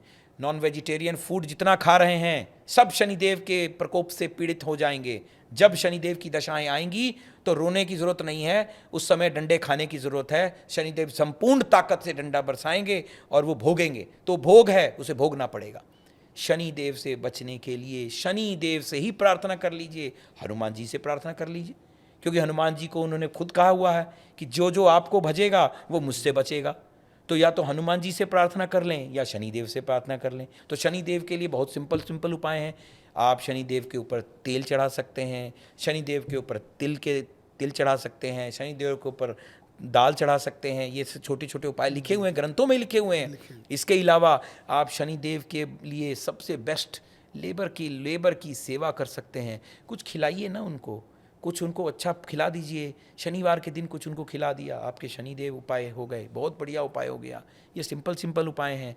अगर आप ये काम करेंगे तो शनि बिल्कुल प्रसन्न रहेंगे, खुश रहेंगे। रोज़ आप लेबर के साथ काम करते हैं, उनको गालियाँ दे रहे हैं, भूल जाइए शनिदेव से कोई आप रहम की भीख मत मांगिए, क्योंकि वो लेबर क्लास की बात जब होगी तो वहाँ पर आपको सेवा भाव वाली बातें रखनी पड़ेंगी, ना कि कमांडिंग अथॉरिटी रखनी पड़ेगी। और सबसे अंत में हमारे संडे के लिए हमारे पास भगवान सूर्य हैं, जो मैं ऑलरेडी डिस्कस कर चुका हूँ। राहु और केतु देव के लिए आप स्वयं राहु के बीज मंत्र हैं जिनको आप ध्यान कर सकते हैं। राहु देव के लिए आप राहु के और भी मंत्र अवेलेबल हैं, जैसे उनके स्तोत्र हैं, उनके थ्रू हो सकता है, उनके गायत्री मंत्र हैं, उनके थ्रू हो सकता है। आप ससुराल के साथ रिलेशनशिप अच्छे रखिए, आपके राहु बिल्कुल ठीक हो जाएंगे। ससुराल बिगड़ गया, राहु समाप्त, ससुराल के साथ राहु गया। केतु की बात करें, केतु देव की, तो केतु देव के इम्पैक्ट खराब होंगे तो आप कमर के नीचे के हिस्से में दिक्कत में रहेंगे, दर्द चल रहा होगा। इसके अलावा अगर वो चंद्र से कनेक्ट हो गए तो मेंटल स्ट्रेस दे देंगे, तो क्योंकि पीड़ा बढ़ाएंगे। तो केतु देव का बहुत सिंपल उपाय है, डॉग्स को फीड करिए, जो स्ट्रीट डॉग्स हैं उनको फीड करें, अपने मामा जी के साथ भी अच्छे रिलेशंस रखें, और केतु देव के उपाय के रूप में आप मंत्र जाप करिए, केतु के उपाय कर लीजिए, जहाँ पर आप उनके मंत्रों के उच्चारण से भी इसमें पीड़ा से मुक्ति पा सकते हैं। शनि देव के पास भी राहु केतु के अगर बैठ के उनके उच्चारण किए जाएं तो भी वो बहुत फल देते हैं, क्योंकि कहीं ना कहीं ये तीनों ग्रह एक साथ कनेक्टेड होके ही कष्ट ज़्यादा देते हैं लाइफ में। तो मुझे लगता है मैंने 9 के 9 ग्रहों के बारे में जो मैं अभी तक समझा हूँ आपसे जी। कि जितने भी ग्रह खराब होते हैं वो कहीं ना कहीं आपको शारीरिक रूप में कष्ट देते हैं, जी बिल्कुल दे सकते हैं, आपके बॉडी पार्ट्स के ऊपर, बिल्कुल। आपको मानसिक तौर पे परेशान कर सकते हैं, आपके जीवन शैली खराब कर सकते हैं। सो जितने भी आपके साथ दुख आते हैं आपकी ज़िंदगी में, वो आप अपने कर्म निकाल रहे हो जो आपको उस ग्रह के दौरान निकालने हैं। और ये जितना भी बुरे समय होता है कुछ समय के लिए होता है। डिपेंड करता है कि पूर्व के कर्म कैसे हैं। जी। अगर महादशा ऐसा नहीं दिक्कत कि देने किसी की लग गई, जिंदगी सारी खराब नहीं होती, कुछ समय होता है वो आपको निकालना पड़ेगा। देखिए जी ऐसा है, अगर उपाय न होते, जी जैसे हम ग्रंथ की बात कर रहे हैं, इस ग्रंथ के अंदर भी उपाय दिए गए हैं, जी दिए गए। ठीक है। उपाय कहीं ना कहीं है ना ग्रंथों में, जी मंत्र कहीं से आए।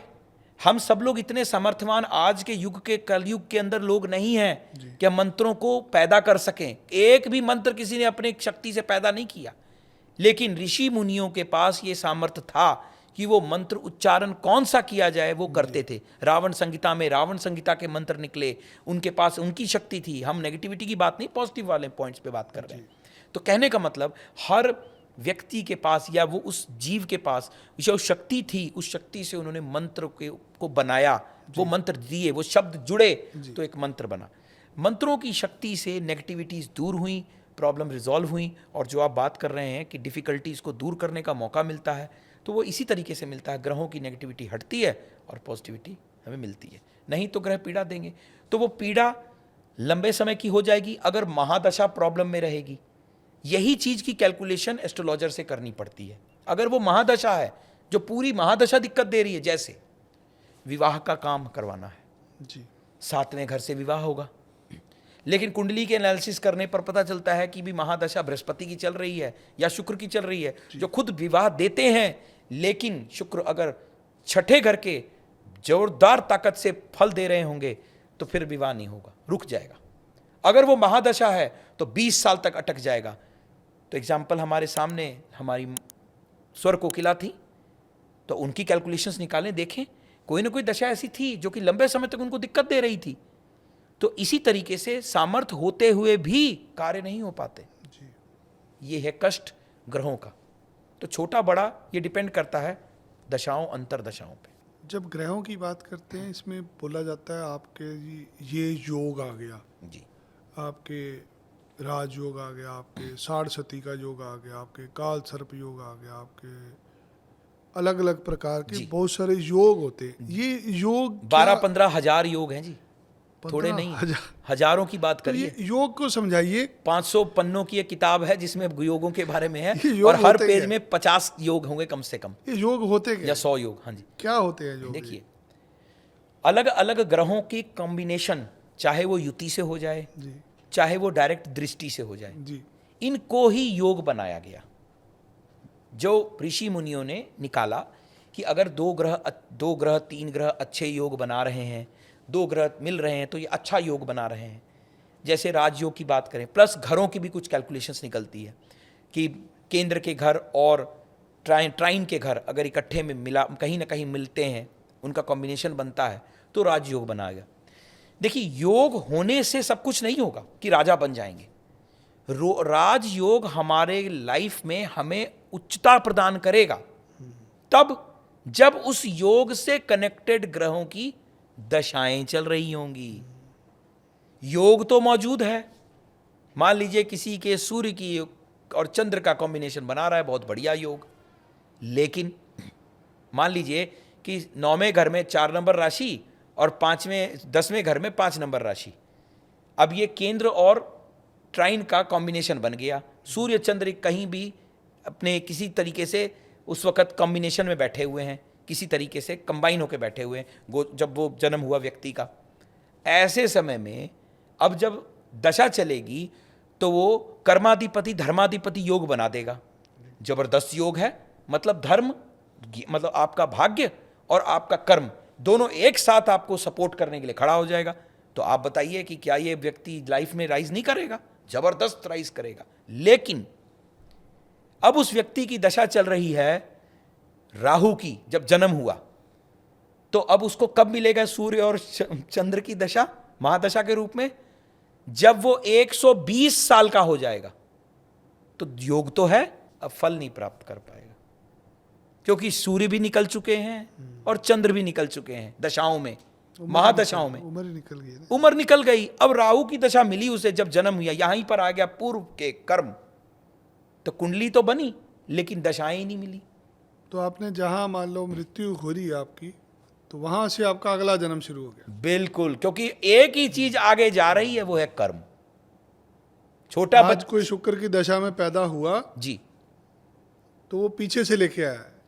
हाँ, वो कहीं ना कहीं उसका कुछ ऐसा कॉम्बिनेशन बना कि ऐसी दशा उसे मिले और जन्म उस समय हो, उस समय हो, और वो रिजल्ट उसे प्राप्त होगा। उपायों, जब आप उपाय कराते हैं जी, इसका कोई इफेक्ट होता है उपाय का? देखिए बारिश हो रही है, जी अगर मान लीजिए कि अभी हम पॉडकास्ट करके बाहर निकले, बारिश होनी शुरू हो जाए, हम बारिश रोक सकते हैं क्या? नहीं रोक सकते। तो बारिश नहीं रुकने वाली। बारिश जो है वो एक्ट है जो आपके जीवन में होना है, घटना। जी घटना रुकेगी? नहीं रुकेगी। अब आपको एक छतरी दे देते हैं, अब आप छतरी लेके निकलिए, तो क्या होगा? बचाव थोड़ा हो जाएगा, बारिश की बूंदों से बचाव। दूसरा उपाय, आपको छतरी मिल गई, दूसरे को रेनकोट दे देते हैं, अब वो और ज़्यादा बचेगा, क्योंकि आप शायद कुछ हिस्सा बचेंगे और बाकी बॉडी का हिस्सा लोग भीग जाएं। लेकिन दूसरा व्यक्ति जो रेनकोट पहनेगा बिल्कुल पाँव तक, नीचे तक, उसके सिर्फ पाँव के हिस्से और हाथ के हिस्से भीगेंगे। यही है उपाय। नहीं, यहाँ से उपाय तो आपने शुरू कर दिया जी, आपने छतरी से लिया रेन कोट पे। जी। अब आदमी गाड़ी में चला गया, वो भीगेगा ही नहीं फिर। अब यहाँ पे क्या हो रहा है, एक विधि है कि आपने बोला कि आप हनुमान मंदिर चले जाइए, जी, हनुमान जी को जाके भोग लगाइए, उनके पूजा अर्चना कीजिए। दूसरा एस्ट्रोलॉजर कहता है आप ये वाला नग डाल लीजिए। तीसरा आदमी कहता है आप गंगा स्नान कराइए। चौथा आदमी कहता नहीं आप ये वाली विधियों से दान करना शुरू कर दीजिए। तो ये अलग अलग प्रकार के उपाय अलग अलग असर देते हैं। देखिए रिजल्ट लेना है जी तो अलग अलग तरीकों से लिया जा सकता है, कोई इसमें दो राय नहीं है। जी कुछ मंत्र से है, कुछ दान से है, कुछ दक्षिणा से है, ये मिक्स मैच करके बनता है, इसमें कोई दो राय नहीं है। जो आपने गाड़ी वाली बात बोली, पहले सामर्थ्य होना चाहिए ना उसके पास गाड़ी का। तो कहने का मतलब ये है कि छतरी का सामर्थ्य होगा तो छतरी निकाल के लेके जाएगा, फिर पैदल चलेगा। अगर रेनकोट का सामर्थ्य होगा तो रेनकोट खरीदेगा, क्योंकि 200-300 की छतरी आ रही है मान लीजिए और रेनकोट हजारों का आ रहा है। और अगर लाखों की सामर्थ्य है तो गाड़ी होगी, वो भी कर्मों पे डिपेंड करता वो भी उसके फिर कर्मों पे आ है गया कितना आप उपाय कितना महंगा अफोर्ड कर सकते कितना अफोर्ड कर। तो वही अफोर्डेबिलिटी की बात अगर करें तो बाकी बात आती है यहाँ पर एस्ट्रोलॉजर को भी बहुत ध्यान देना चाहिए कि वो किस तरीके का उपाय उनको करवा रहे हैं, क्योंकि अगर वैदिक उपाय किए जाएं तो चीज़ें संभलती हैं, आराम से होती हैं। प्रॉब्लम आ रही है, एक शत्रु का हनन का उपाय बताता हूँ, बहुत सिंपल सा, जो मैंने ग्रंथों में देखा, कहीं किताबों में पढ़ा, बहुत सिंपल सा उपाय। लोग बड़े परेशान रहते हैं अपने शत्रुओं के उपाय से, आप जानना चाहेंगे? जी जी जी शत्रुओं से परेशान हैं जी तो देखिए भगवान हनुमान जी के ऊपर जब हम चौपाई पढ़ते हैं तो आते हैं, बाई भुजा असुर दल मारे, दाहिनी भुजा संत जन तारे। जी ये हम पढ़ रहे हैं, हमारी चौपाइयों में आता है, अलग अलग ग्रंथों के जो इसमें। तो बाई भुजा असुर दल मारे, तो हम बाई भुजा जो भगवान की है उसमें असुर दल मारने की पूर्ण क्षमता है, तो ले लें हनुमान जी से शक्ति। कैसे लेंगे? तो हम हाथ तो नहीं लेके जा सकते हनुमान जी का। हनुमान जी के हाथ के ऊपर जो लगा हुआ सिंदूर है उसे हम अगर उतारें श्रद्धा भाव से, ये भगवान आपके बाजू के अंदर जो शक्तियां हैं, जो बाईं भुजा आप असुरों को मारने में इस्तेमाल करते थे या आज भी करते हैं, क्योंकि वो थे नहीं हैं, मुझे वो शक्तियों में से कुछ क्षण, कुछ हिस्सा मेरे तक पहुंचाइए, ताकि मैं भी इस शक्ति से अपने शत्रुओं का हनन कर लूं। अब भगवान से शक्ति ले ली, श्रद्धा भाव से ली, जी बस अब उसके टीका लगाना शुरू कर लीजिए, आपका काम हो गया। अब भगवान हनुमान जी जाने और वो दुश्मन जाने, स्वयं भगवान हनुमान जी की शब्दों की वाणी है वो तो, कि भाई मेरी ये भुजा से कुछ, भुजा जो है वो ये शक्ति रखती है, तो भाई भुजा के अंदर शक्ति है तो भुजा से जो चीज़ कनेक्ट होगी वो सारी शक्ति ले लेगी। तो भुजा से तिलक लगाइए, तिलक लगाइए, शत्रु हनन करिए। शत्रु भाग जाएगा। सिंपल सा टिप, मैंने बहुत बड़ी बात बता दी। जी। लोग खुश होकर आराम से करें और एंजॉय करें अपनी लाइफ में, तो शत्रु हनन होगा। कौन करेगा? वीर बजरंगी, कोई नहीं उनके सामने टिकने वाला। आजकल ना बच्चों को दान पुण्य हवन यज्ञ मंदिर उपाय ये चीज़ समझ नहीं लगती आज की टेक्नोलॉजी में। हर किसी को है कि हमें बस प्रमाण दीजिए, लिखा कहाँ पे है। तो इसलिए आज मैंने लिखावट से शुरू करी थी बात बहुत बढ़िया। कि हर घर के अंदर जब ज्योतिष शास्त्र होगा तो आप अपने बच्चे को रेफरेंस दे सकते हो कि बेटा जी इसमें लिखा है। क्योंकि लोग अक्सर बोलते हैं कि आप उपाय तो बता देते हैं, ग्रहों की बात तो कर देते हैं, युति की बात करते, लिखी कहाँ पे है। सो बहुत सारे लोग एस्ट्रोलॉजी लोगों का भला करने के लिए करते हैं, कुछ लोग कूर प्रचार भी करते हैं। जी, मैं सबको यही बोलता हूँ कि आप रेफरेंस से काम करिए। मैं अब प्रचार पे आना चाहता जी, हूँ। ये मौका अच्छा है, मैं बोलना चाहूँ। जी आज के समय में जितने पॉडकास्ट और रील्स आप सबसे ज़्यादा वायरल देखेंगे, जी वो एक ही चीज़ पर है। ये उपाय कर लो पैसा आ जाएगा, ये उपाय कर लो करोड़पति बन जाओगे, ये उपाय कर लो करोड़पति बन जाओगे। तो सारे करोड़पति बन जाएंगे फिर फिर कर्म कहाँ गया? जो बोल रहा है वही नहीं बना जी, किसी को क्या बनाएगा। मान लीजिए वो बन भी गए हों, जी तो मेरा कहना है कि जी करोड़पति बन जाएंगे, तो सब करोड़पति बन जाए, फिर एक ही फॉर्मूला यूज करें, सही सब करोड़पति बन जाए, करोड़पति बन जाएंगे। तो फिर कर्म कहाँ गया? कुंडली में एक साफ दिया गया है। जब हम धन की प्राप्ति बड़े लेवल पे देखते हैं तो हम 11वें घर की प्राप्तियों से बात कर रहे हैं कुंडली के। फिर मैं आ रहा हूं 11वें घर पे। 11वें घर को 9 और 11 तो है, फिर 10 कहां गया? 10 को स्किप कैसे कर दिया? इत्र लीजिए जी, श्री ओम श्रीम करिए जी, यहां लगाइए जी, यहां लगाइए जी। क्या पैसा आ जाएगा? कुछ नहीं आने वाला। कौन कह रहा पैसा आ जाएगा? क्या बात कर रहे हैं? कर्म कहां गया? कर्म की बात की नहीं। कर्म प्रधानता भगवान स्वयं कह रहे हैं। देखिए, नेगेटिव और पॉजिटिव कर्म के बारे में भी भगवान ने क्लियर कट बताया है। जो कर्म उस वक्त की जरूरत है वो करो।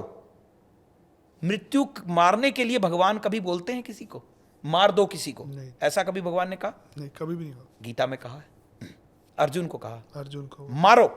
क्यों? लेकिन इसके पीछे स्टोरी में जाना पड़ेगा। उस वक्त भगवान ये प्रूव करना चाहते कि तुम मारो, क्योंकि ये लोग पाप से भरे हुए हैं, इन पापियों को मारो ताकि धर्म की स्थापना हो सके। तो कहने का मतलब भगवान भी कर्म पे ही सब कुछ कर रहे हैं। अब मेरे एक सिंपल सा पॉइंट है, कोई ये कह दे कि पूर्व जन्म का कर्म कभी हमें इस जन्म में दुख नहीं देता, ये साइंस के लोग बोलेंगे, साइंस वाले लोग यही बात बोलेंगे। जी जी। चलिए, राम जी ने बाली को छुप के मारा, चुप के वध किया था उसका। करेक्ट। अब भगवान के ऊपर यह कर्ज है पूर्व जन्म का, कब अदा किया? अगले जन्म में, जब कृष्ण बन के आए, अपने पांव को कमजोर करवा दिया, उंगलियों के हिस्से को, और उसी उंगली पर वो एक तीर से वार करवाया, एक बीत से, जो सभी स्टोरी को जानते हैं। क्रक्स क्या है स्टोरी का? इस पूरे वाक्य का क्रक्स क्या है? कर्म कहीं जा नहीं रहे। किस दुनिया में हम बैठे हैं? क्या सोच रहे हैं लोग? जो इस पॉडकास्ट को देख रहे हैं वो मेरी इस बात को सुनिए। भगवान कह रहे हैं, खुद उन्होंने प्रूव करके दिया कि मेरे किए गए कर्म तक नहीं गए तो तुम तो कहीं लाइन में ही नहीं हो। राम जी के कर्म कृष्ण भगवान को पूरे करने पड़े, तो हम और आप कौन है? कौन कहता है कि कर्म कहीं नहीं कट जाएंगे, कुछ नहीं होता, कर्म से कुछ नहीं होता? क्या बात कर रहे हैं? काट दीजिए रामायण और काट दीजिए महाभारत की इन बातों को, मेरी बात को काटिए, कोई प्रूफ नहीं है, कोई काट नहीं पाएगा, क्योंकि ये सब साक्षात भगवान ने प्रूफ करके दे दिया। और ये सभी जगह सभी लोग, हम सभी लोग जो महाभारत और रामायण में भगवान राम और भगवान कृष्ण को मानते हैं, जानते हैं, समझते हैं, वो सब इस बात से एग्री करेंगे। कमेंट करके जरूर बताइएगा कि क्या मेरी इस बात पे आप एग्री करते हैं। कर्म जो है वो राम जी से कृष्ण जी तक गया और उन्होंने प्रूफ करके दिया ये बात। समय हमारे पास कम होता है, आपकी बातों में रस बड़ा होता है जी। कुछ लोगों की समस्याएं होती हैं जी। ये समस्याएं क्यों होती हैं और इनके निवारण क्या होते हैं? अक्सर लोगों को बोला जाता है आप दबा दो, आप बहा दो। जब आपने एक ग्रह को दबा दिया, जी बहा दिया, अपने से दूर कर दिया, पहले तो होता ही नहीं, मान लीजिए किसी ने कर भी दिया, तो जब फल की बारी आएगी तो वो ग्रह तो है ही नहीं आपके पास। तो ऐसे छोटी छोटी समस्याएं होती है। एक समस्या होती है पैसों की तंगी हो जाती है किसी आदमी को, ये क्यों होती है और इसकी क्या रेमेडीज होती है? दूसरे घर से पैसे की बात करेंगे, जी। सेविंग है, जी। कुंडली का दूसरा भाव है, वो धन से संबंधित है। जी। अगर आपके पास धन संचित नहीं हो रहा है तो दूसरा भाव पीड़ित है। देखिए, कहीं ना कहीं एस्ट्रोलॉजर के पास इससे कनेक्टेड तो रखना पड़ेगा, सिर्फ मेरे बताने से नहीं क्लियर होगा, क्योंकि पीड़ित कैसे है ये तो रीडिंग करके पता चलेगा, और ये केस टू केस बेसिस जी। वेरी करेगा। जी। तो मान लीजिए कि कोई व्यक्ति आता है और बोलता है मेरे पास धन की कमी हो रही है, जी। तो सबसे पहले तो धन की कमी होने का सबसे बड़ा योग बनेगा उसके दूसरे घर से। दूसरे घर से। दूसरा घर जब पीड़ित होगा तो धन संचित नहीं होने देगा। दूसरा कुछ ग्रहों से कनेक्ट होगा, वो है चंद्र, कैश फ्लो। जी। तो कैश, अगर चंद्र पीड़ित हो गया तो कैश फ्लो से दिक्कत हो जाएगी। यहाँ पे कर्म भी आएगा, जो मैंने थोड़ी देर पहले बताया था कि माता के साथ कनेक्शंस कनेक्ट खराब हैं तो धन के संचय होने में दिक्कत है, 100% श्योर है, नहीं हो पाएगा। तो दो पॉइंट तो ये हो गए। जो दूसरे घर के स्वामी हैं ग्रह, मान लीजिए कि कुंडली में 5 नंबर ग्रह है, 5 नंबर राशि है, लगन 5 नंबर का है, दूसरे घर में 6 नंबर राशि है, तो बुध से कंट्रोल्ड है। अब बुध के साथ कैसा कनेक्शन है, बुध का क्या कर रहे हैं कुंडली में, तो देखना पड़ेगा। तो बुध दिक्कत देंगे, अगर दिक्कत में होंगे, पीड़ा में होंगे, तो बाय डिफॉल्ट राशियाँ प्रॉब्लम देंगी। तो दूसरा घर पीड़ित होना, उनके स्वामी पीड़ित होना, ये एक एग्जाम्पल से मैं बता रहा हूँ। इसके अलावा चंद्र से कनेक्शन थोड़ा बहुत होगा। इसके अलावा कहीं ना कहीं अगर मैं इसको और आगे बढ़ाऊँ, इसमें और विधाएं जोड़ूँ अगर इसमें, तो एक वास्तु का नियम भी है, और वास्तु कोई नया नहीं है, जन्म जन्मांतर से बहुत समय से चल रहा है। इंद्रप्रस्थ जब बना था वहां भी वास्तु के नियम कायदे फॉलो हुए थे, जो मैं 5-6 हजार साल पहले की बातें बता रहा हूं, जब भगवान कृष्ण का युग था। जी। तो इसका मतलब है कि वो तो कहीं ना कहीं उसका साउथ ईस्ट कॉर्नर में प्रॉब्लम हो सकती है, जो कि कैश फ्लो टिकता नहीं है, पैसा खर्च होता चला जा रहा है, जमा नहीं हो रहा है। तो ये सारी विधाओं को देखना पड़ेगा, तब कुछ रिजल्ट निकालना पड़ेगा। तो कहीं ना कहीं एनालिसिस की जरूरत तो पड़ेगी, लेकिन रफ आइडिया मैंने दे दिया कि कैसे पकड़ा जाएगा दूसरा घर और ग्रह और उनकी राशि, और कहीं ना कहीं चंद्र और आपके साउथ ईस्ट कॉर्नर, जो कि कैश फ्लो को टिकने नहीं देगा। तो गड़बड़ होगी, कहीं ना कहीं उड़ा देगा ये पैसे को। अगर ऐसी समस्या होती है तो इनकी रेमेडीज, जनरल रेमेडी क्या होती है वैदिक के अंदर? देखिए, इसके लिए वन ऑफ दी बहुत अच्छी रेमेडी हो सकती है, चंद्र को हम स्थापित करें बढ़िया। चंद्र को स्थापित करना। चंद्र को स्थापित इन द सेंस चंद्र को स्ट्रॉन्ग करें, जी। क्योंकि चंद्र पीड़ा में रहेंगे तो धन की कमी को व्यक्ति के पास जन पक्का रहेगा। तो मैंने बहुत अच्छा चंद्र के उपाय बताए हुए हैं, आज ही पॉडकास्ट में बताया है। जी, जी, जी। माता के साथ अच्छे कनेक्शन बनाएं, चंद्र के मंत्रों का उच्चारण करें, चंद्र के बीज मंत्र का उच्चारण करें, आपका चंद्र स्ट्रांग होगा तो बाय डिफॉल्ट आपको मन की शांति मिलेगी और आपके पास कैश फ्लो आना शुरू हो जाएगा। नौकरी में रुकावट आती है कुछ लोगों को, वो कौन से कारण आती है? वैसे तो नौकरी की बात अगर करें तो छठे घर से कनेक्शन है कुंडली का, और 10वां घर भी इसमें कहीं ना कहीं इन्वॉल्व है, क्योंकि प्रोफेशन और जॉब। लेकिन जॉब में आप सिलेक्ट हो, नौकरी में दिक्कत क्यों आ रही है? नौकरी में दिक्कत इसलिए आ रही है क्योंकि व्यक्ति सिलेक्ट नहीं हो पा रहा। जी। सिलेक्शन के लिए आपका एक इमेज होना चाहिए, सामने बैठे हैं इंटरव्यू में, सिलेक्शन तब होगी जब आप बाकियों से अलग हैं। तो आपकी ऑरा एक होनी चाहिए, चमक एक होनी चाहिए। चमक मैंने क्या बोला, किससे है? सूर्य से। तो सूर्य पीड़ित है, सूर्य कहीं ना कहीं डिफिकल्टी दे रहे हैं। तो साधारणतः सूर्य के साथ अच्छे कनेक्शन बनाएं, सूर्य के सिंपल जल वगैरह अर्पित करें, सूर्य के साथ अच्छे कनेक्शन बनाएं, उनको गुड़ के साथ जल अर्पित करें, या रौली के साथ जल अर्पित करें, या कोई लाल फूल के साथ जल अर्पित करें। इस तरह की चीज़ें करें और सूर्य भगवान से प्रार्थना करें। और सूर्य ही नहीं, जय श्री राम छोटी पावर है, श्री राम जी को क्यों भूलते हैं हम? भगवान राम सूर्यवंशी हैं, तो भगवान राम जी से कनेक्शन बनाइए ना, राम राम राम राम करना शुरू करिए, आपके सूर्य पावरफुल होना शुरू हो जाएगा। किसी को प्रमोशन में देरी हो रही है, एक आदमी लंबे समय से एक ही जगह घिस रहा है, लोग पीछे से आके आगे जाए जा रहे हैं, बंदे की प्रमोशन ही नहीं हो रही उसमें, नौकरी में। देखिए, नौकरी में प्रमोशन और नौकरी के खुद का होना, ये दोनों में सूर्य आएंगे। रीजन बीइंग, क्योंकि यहाँ पर फिर आपकी इमेज है, आप लोगों से अलग कैसे दिखोगे? प्रमोट आप तभी हो जाओगे, कहीं ना कहीं सूर्य पीड़ित है। जी हाँ, तो ये समस्या होती है। बिल्कुल, क्योंकि आपकी इमेज नहीं ना बन पा रही है, लोग आपको जान नहीं पा रहे हैं। आपके अंदर वो चमक होगी तो अपने आप ही आपको प्रमोट कर देंगे लोग, कोई छोड़ेगा ही नहीं आपको। आजकल के बच्चों में शादी में देरी की समस्या बहुत बढ़ गई है जी। ये किस कारण होती है? देखिए, शादी के अंदर दिक्कत तब होगी जब आपकी कुंडली का 7वां घर पीड़ित हो जाएगा। जी। कुंडली का 7वां घर विवाह से कनेक्टेड है, और अगर वो पीड़ित हो गया तो कहीं ना कहीं बहुत समस्या शादी विवाह में आती है। अगर 7वें घर का कनेक्शन 6ठे से हो जाए, ये मैं एस्ट्रोलॉजिकल पॉइंट ऑफ व्यू से बोल रहा हूँ, या 8वें से हो जाए, तो डिफ़िकल्टी बढ़ जाएगी। और इसमें दशाएं बताती हैं कि उस समय की दशा क्या चल रही है। एक तो ये, तो पीड़ा होना स्वाभाविक है। इसमें कुछ सिंपल रेमेडी भी काम करेगी, और इसमें रेमेडी के लिए सबसे बढ़िया, अगर मैं पूछूं कि विवाह के लिए सबसे ज़्यादा तपस्या करके किसी को प्राप्त करने की अगर स्टोरी हम पढ़ें अपने अध्यात्म में, तो माता पार्वती से पावरफुल कुछ नहीं है, जिन्होंने भगवान शंकर जी को ही अपना बना लिया। तो जितनी लड़कियां जिनके विवाह नहीं हो रहे हैं, माँ पार्वती की तपस्या करें, उनसे प्रार्थना करें।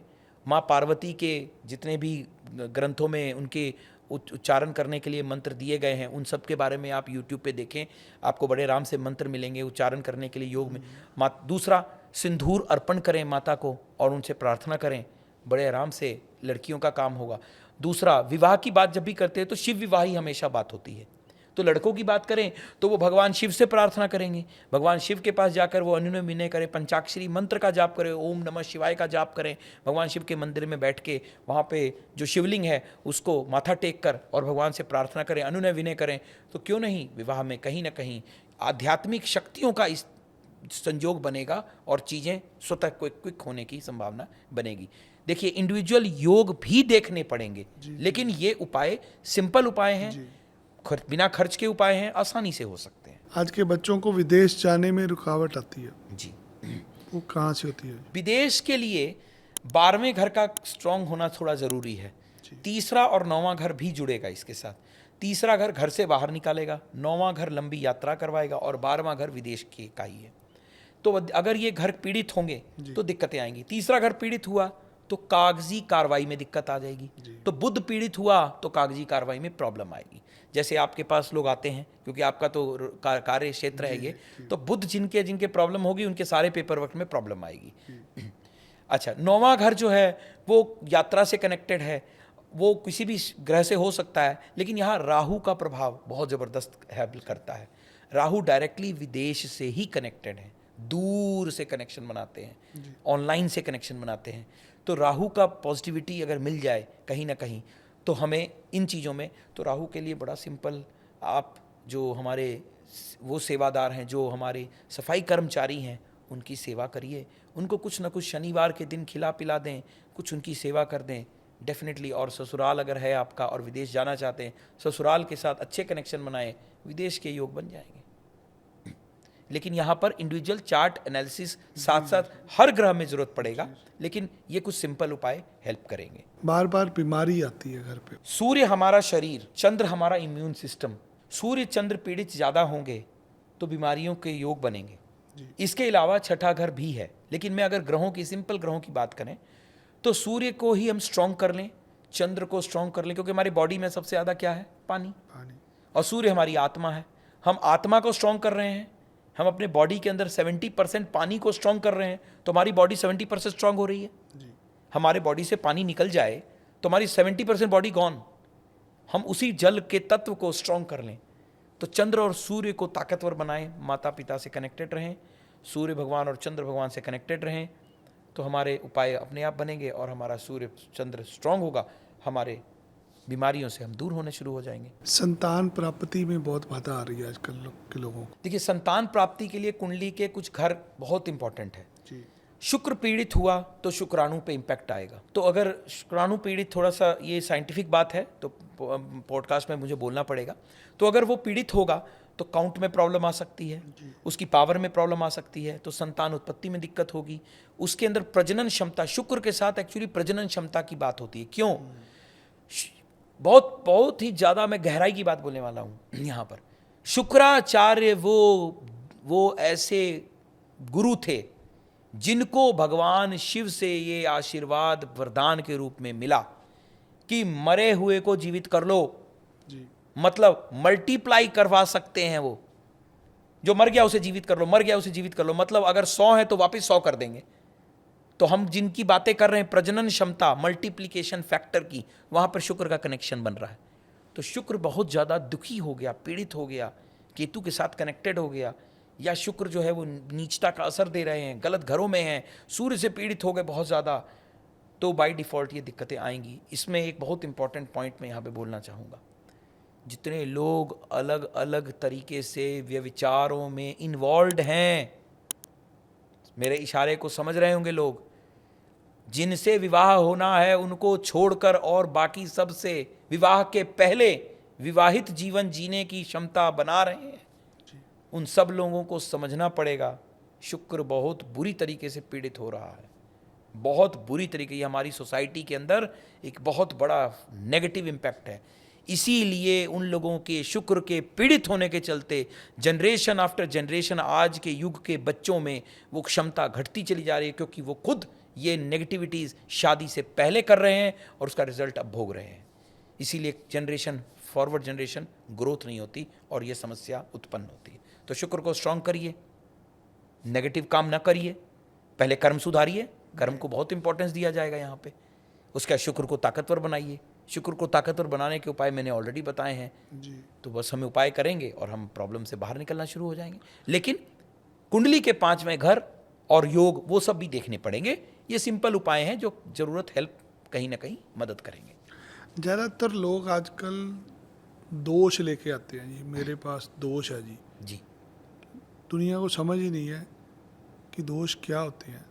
पितृ दोष होता है, जी मंगलिक दोष होता है। ये जो दोष होते हैं ये भी ग्रहों का पार्ट होते हैं।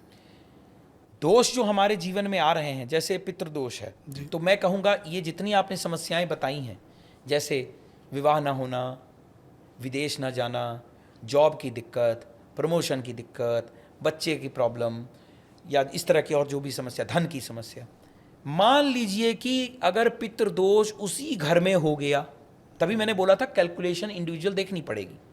मान लीजिए संतान वाले घर में ही पितृदोष है। अच्छा, पितृदोष से कुछ भी खराब हो सकता है? बिल्कुल।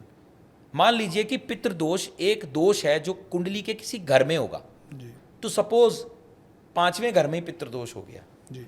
अब ये बात ये समझने वाली है कि पितृदोष जो आया वो पूर्वजों के किए गए कर्मों का प्रभाव हमारे जीवन में आ रहा है। जी।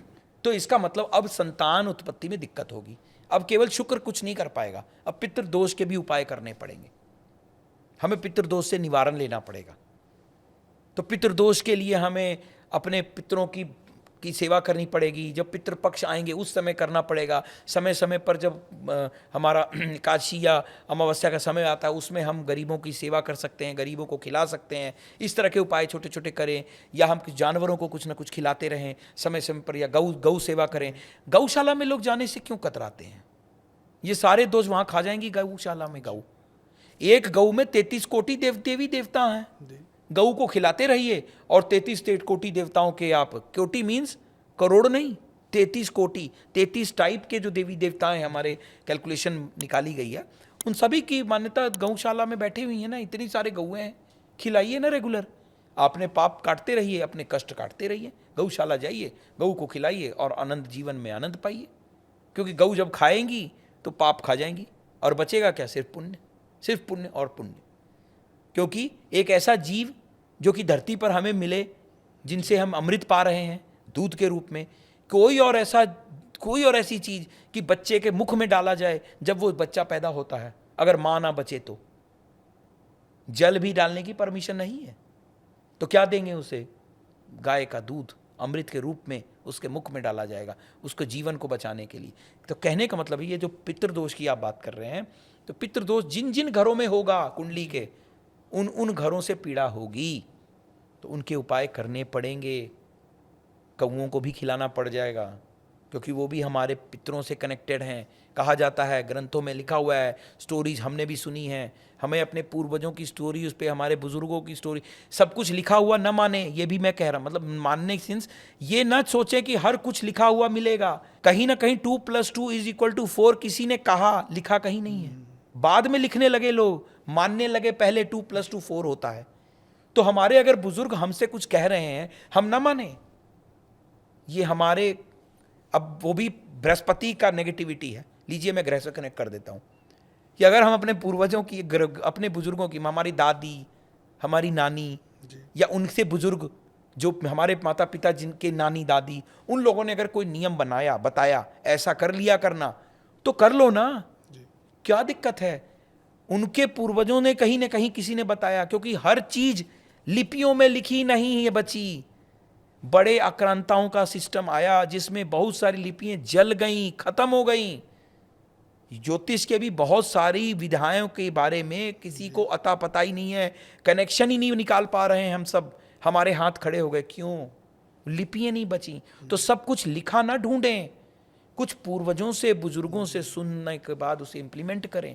तो पितृदोष, ये दोष, जितने भी मंगल दोष की बात कर रहे हैं, ये सब हमारे कर्मों का फल हमें प्राप्त हो रहा है। और अगर प्राप्त हो रहा है तो उसके दोषों का निवारण करना पड़ेगा। जब निवारण करेंगे तो दुख से बाहर निकलेंगे, जीवन तभी सुगम होगा। नहीं तो पितृदोष एक ऐसा दोष है, वो जल्दी जाएगा नहीं, वो कष्ट बहुत देता है। क्या इसे ठीक किया जा सकता है? भक्ति से, सेवा से, और समय समय पर पितरों का, जो पितरों के लिए जो किया जाता है, जैसे पिंडदान लोग करते हैं ताकि वो शांत हों। इसके अलावा बहुत सिंपल सा एक उपाय होता है कि आप सुबह में उठते हैं और सुबह में उठ के दक्षिण दिशा की तरफ, पितरों का यम द्वार उसी तरफ माना जाता है, दक्षिण की तरफ। तो आप अपने घर के दक्षिण की तरफ खड़े हों और पितरों से प्रार्थना करें, भगवान से प्रार्थना करें कि हे यमदेव, हे पितृपक्ष, पितरों, आपसे प्रार्थना है कि आप हमारे जीवन में जो पितृ दोष हमारे आया हुआ है उस पर थोड़ी सी रहम बरतिए, जो कष्ट है मेरे जीवन में उसे कम करिए, उस घर के दोष को कम करिए। भाव से, भक्ति से करिए।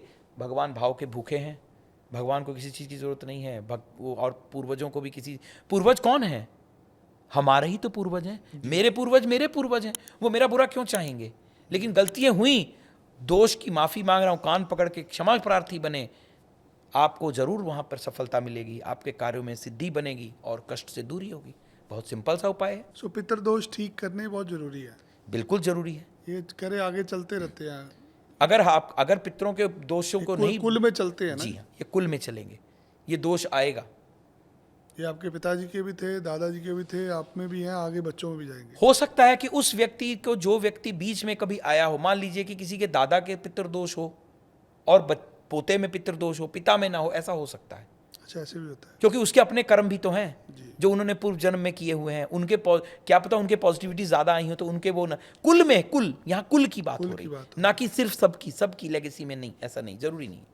मान लीजिए आपके कर्म अच्छे भी हैं, बट जिस कुल में पैदा हुए हैं उस कुल का दोष है जी, कुल का दोष है, जिसके लिए आपको भी भुगतना पड़ेगा। ये पिता का दोष नहीं माना जा रहा है ना, पितरों का माना जा रहा है। तभी वर्ड है पित्र मीन्स नॉट ओनली फादर, पितर मीन्स पूर्व, सभी लोग जो पितरों में आते हैं। तो विवाह नहीं हो रहा है, पितृदोष है। क्या पता किसी वक्त, किसी जन्म में किसी पितरों ने, किसी ने विवाह में कोई अड़चने पैदा की हों, किसी लड़की के विवाह में, उन दिनों में प्रॉब्लम्स क्रिएट करते थे, चाहे कास्ट को लेकर या किसी पैसे को लेकर, या कोई विघ्न उत्पन्न किया हो। अब वो विघ्न आपको अब दिखेगा, अब जीवन में आप भोगेंगे। क्या कुंडली में सब कुछ नजर आ जाता है, किस वजह से है, ये कहाँ से है? ये चीज़ निकालना थोड़ा सा टफ है। हम वैदिक में भी ऐसी चीज़ें तो नहीं निकल पाती, क्योंकि यहाँ पर अध्यात्म का शायद कोई ऐसा ज्ञान चाहिए हो। मैं क्षमा प्रार्थी हूँ कि मेरे पास ऐसा, मतलब मैं अल्पज्ञानी हूँ। ये शायद कोई आध्यात्मिक शक्तियों का। देखिए, आप तो रोज लोगों की समस्याएं सुनते हैं। आज के दिन ज़्यादातर लोग इसी को सुनना चाहते हैं कि लोग पीड़ित हैं, पता है उनकी पीड़ा, कि हमारे कुल के अंदर ये पूरा समस्या आ रही है। अब नज़र भी आ रहा है कि समस्या सबको नजर आ रही है जी, उसको ठीक कराने वाला कोई आदमी नहीं मिल रहा जी। मैं आ रहा हूँ उस पर।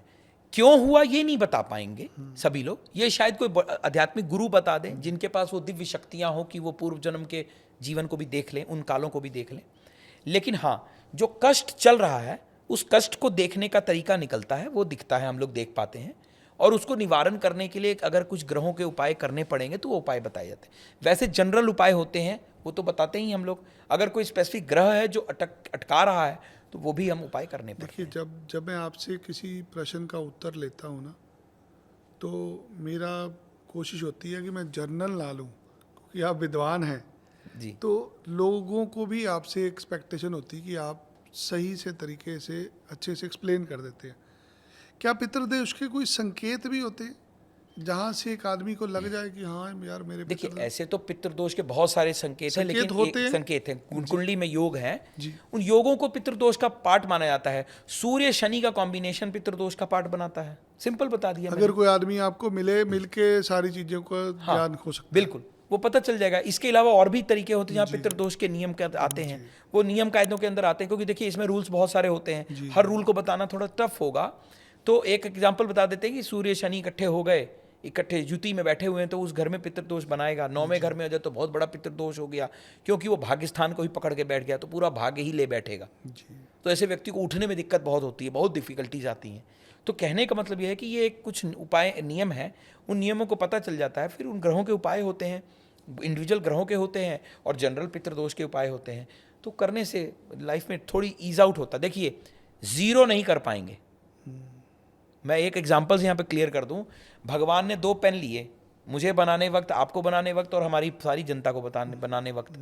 भगवान के पास 2 कलम है। एक कलम का नाम है परमानेंट मार्कर, दूसरा कलम है पेंसिल।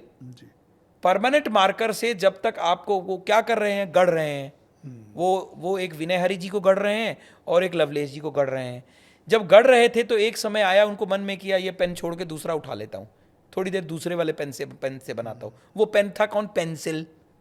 तो थोड़ी देर पेंसिल चलाई भगवान ने और पेंसिल रख दिया, फिर दोबारा से परमानेंट मार्कर उठा लिया। जितनी दूर परमानेंट मार्कर चल रहा था, उसे किसी धरती पर कोई भी जीव के ऊपर किसी तरीके का कोई उपाय कुछ नहीं कर पाएगा, नहीं असर कर, नो असर, क्योंकि भगवान स्वयं उसे परमानेंटली छाप के दे रहे हैं। जहां जहां पेंसिल से उन्होंने कलम चलाई, वो वाली जगह रबड़ एस्ट्रोलॉजर के हाथ में पकड़ा दी कि थोड़ा थोड़ा मिटा के ये जो डिफॉर्मिटी हो गई है या गड़बड़ हो गई है थोड़ी सी ड्राइंग में, इसे ठीक कर देना। थोड़ा ज़्यादा सा बाँ इधर को मूव कर गई है तो थोड़ा डिज़ाइन इसका ठीक कर देना, बस इतना ही कार्य है। परमानेंट मार्कर वाले हिस्से को टच नहीं कर सकते, वैसे ही रहेगा। इसीलिए कुंडली के कुछ चीज़ों को छेड़ने की हिम्मत भी नहीं कर सकते, क्योंकि वो होगा ही नहीं कुछ, वो चलना ही है। अब एग्जाम्पल मान लीजिए 4 नंबर लगन की पत्रिका, तो 7वें घर में 10 नंबर राशि। अब 10 नंबर राशि मकर राशि, शनि की राशि है। मकर राशि अगर हम एस्ट्रोलॉजिकली जाएं, फोटो देखें तो क्रोकोडाइल से कनेक्ट होती है, टफ राशि है। क्रोकोडाइल का जीवन कैसा? टफ है। अगर क्रोकोडाइल के सरफेस को देखें कैसा? रूखा, मतलब रूखा सरफेस है और जीवन बड़ा अजीब सा है उसका। तो 10 नंबर राशि कैसा जीवन देगी? रूखा जीवन। शादी विवाह में क्या होगा? डिफिकल्टी, कष्ट होने में, हो जाने के बाद भी, क्योंकि वो 10 नंबर राशि का असर। अब क्या है कि 10 नंबर राशि के असर को घटा दो। पंडित जी मेरे पास आए कोई और मुझसे बोलें कि 10 नंबर राशि का हटा दो, तो भाई परमानेंट मार्कर है ये। अब 10 नंबर हटाने के लिए ब्रह्मा बना दो मुझे, या खुद बन जाओ, वो हो नहीं सकता। अगर ब्रह्मा बन जाए तो शायद मैं कुंडली घुमा दूं, क्योंकि जन्म का समय तो मैं बदल नहीं सकता, वो तो वही रहेगा। तो 10 नंबर वहीं का वहीं टिका हुआ है, उसकी आदतों को नहीं हटा सकते 10 को। हाँ, प्रभाव थोड़ा कम करेंगे, उसके उपाय निकाले जाएंगे, क्योंकि वो शनि से कनेक्टेड है। अब वो व्यक्ति नॉनवेज भी ठूस रहा है, खा रहा है रोज नॉनवेज, तो फिर तो भाई रोना धोना रहेगा उससे जीवन में, विवाह होगा नहीं। मैडम भी जो मिलेंगी, अगर मेल है उसकी कुंडली में, तो मैडम भी जिद्दी मिलेंगी, वो उसे भी झेलना पड़ेगा। तो उसे क्या कहेंगे? वो मेरे पास जब आता है तो मैं फिर जवाब देता हूँ, भोग है भोगो, क्योंकि मैं झूठ नहीं बोलना पसंद करता। एस्ट्रोलॉजी में झूठ नहीं मैं बोलता। मेरे पास ट्रूथ लीजिए और ब्रूटल ट्रूथ लीजिए, तो मैं सिंपल बोलूँगा भोगो, क्योंकि भोगने के लिए ही आए हो धरती पर, अच्छे से भोगो। हाँ, कुछ कम करने की कोशिश की जा सकती है, प्रयास होगा, बस उससे ऊपर कुछ नहीं। हम लोग बहुत भाग्यशाली हैं कि आज कलयुग के अंदर ज्योतिषों का साथ मिला हुआ है। जी, ये कार्य कहीं ना कहीं ऋषियों का था, धार्मिक लोगों का था, आज वो कार्य ज्योतिषों के पास है। सो ज्योतिष के माध्यम से आप लोगों की समस्याएं समझ पाते हैं। बहुत सारी जिम्मेदारी होती है आपके ऊपर। आपका लास्ट पॉडकास्ट हमने करा, बहुत और भी विधियां जानते हैं आप जी। केपी को बड़े अच्छे से समझते हैं, तो हमें केपी की भी जानकारी दीजिए। केपी में क्या करते हैं? मैंने तो सुना आपको डेट ऑफ बर्थ के बिना भी आप चार्ट बना देते हैं। हाँ जी, देखिए ऐसा है, आज के समय में बात करूँ तो 2-3 जगह पे केपी, मतलब वैसे तो केपी से सारी विद्याएं, केपी से सारी चीज़ें देखी जा सकती हैं जी।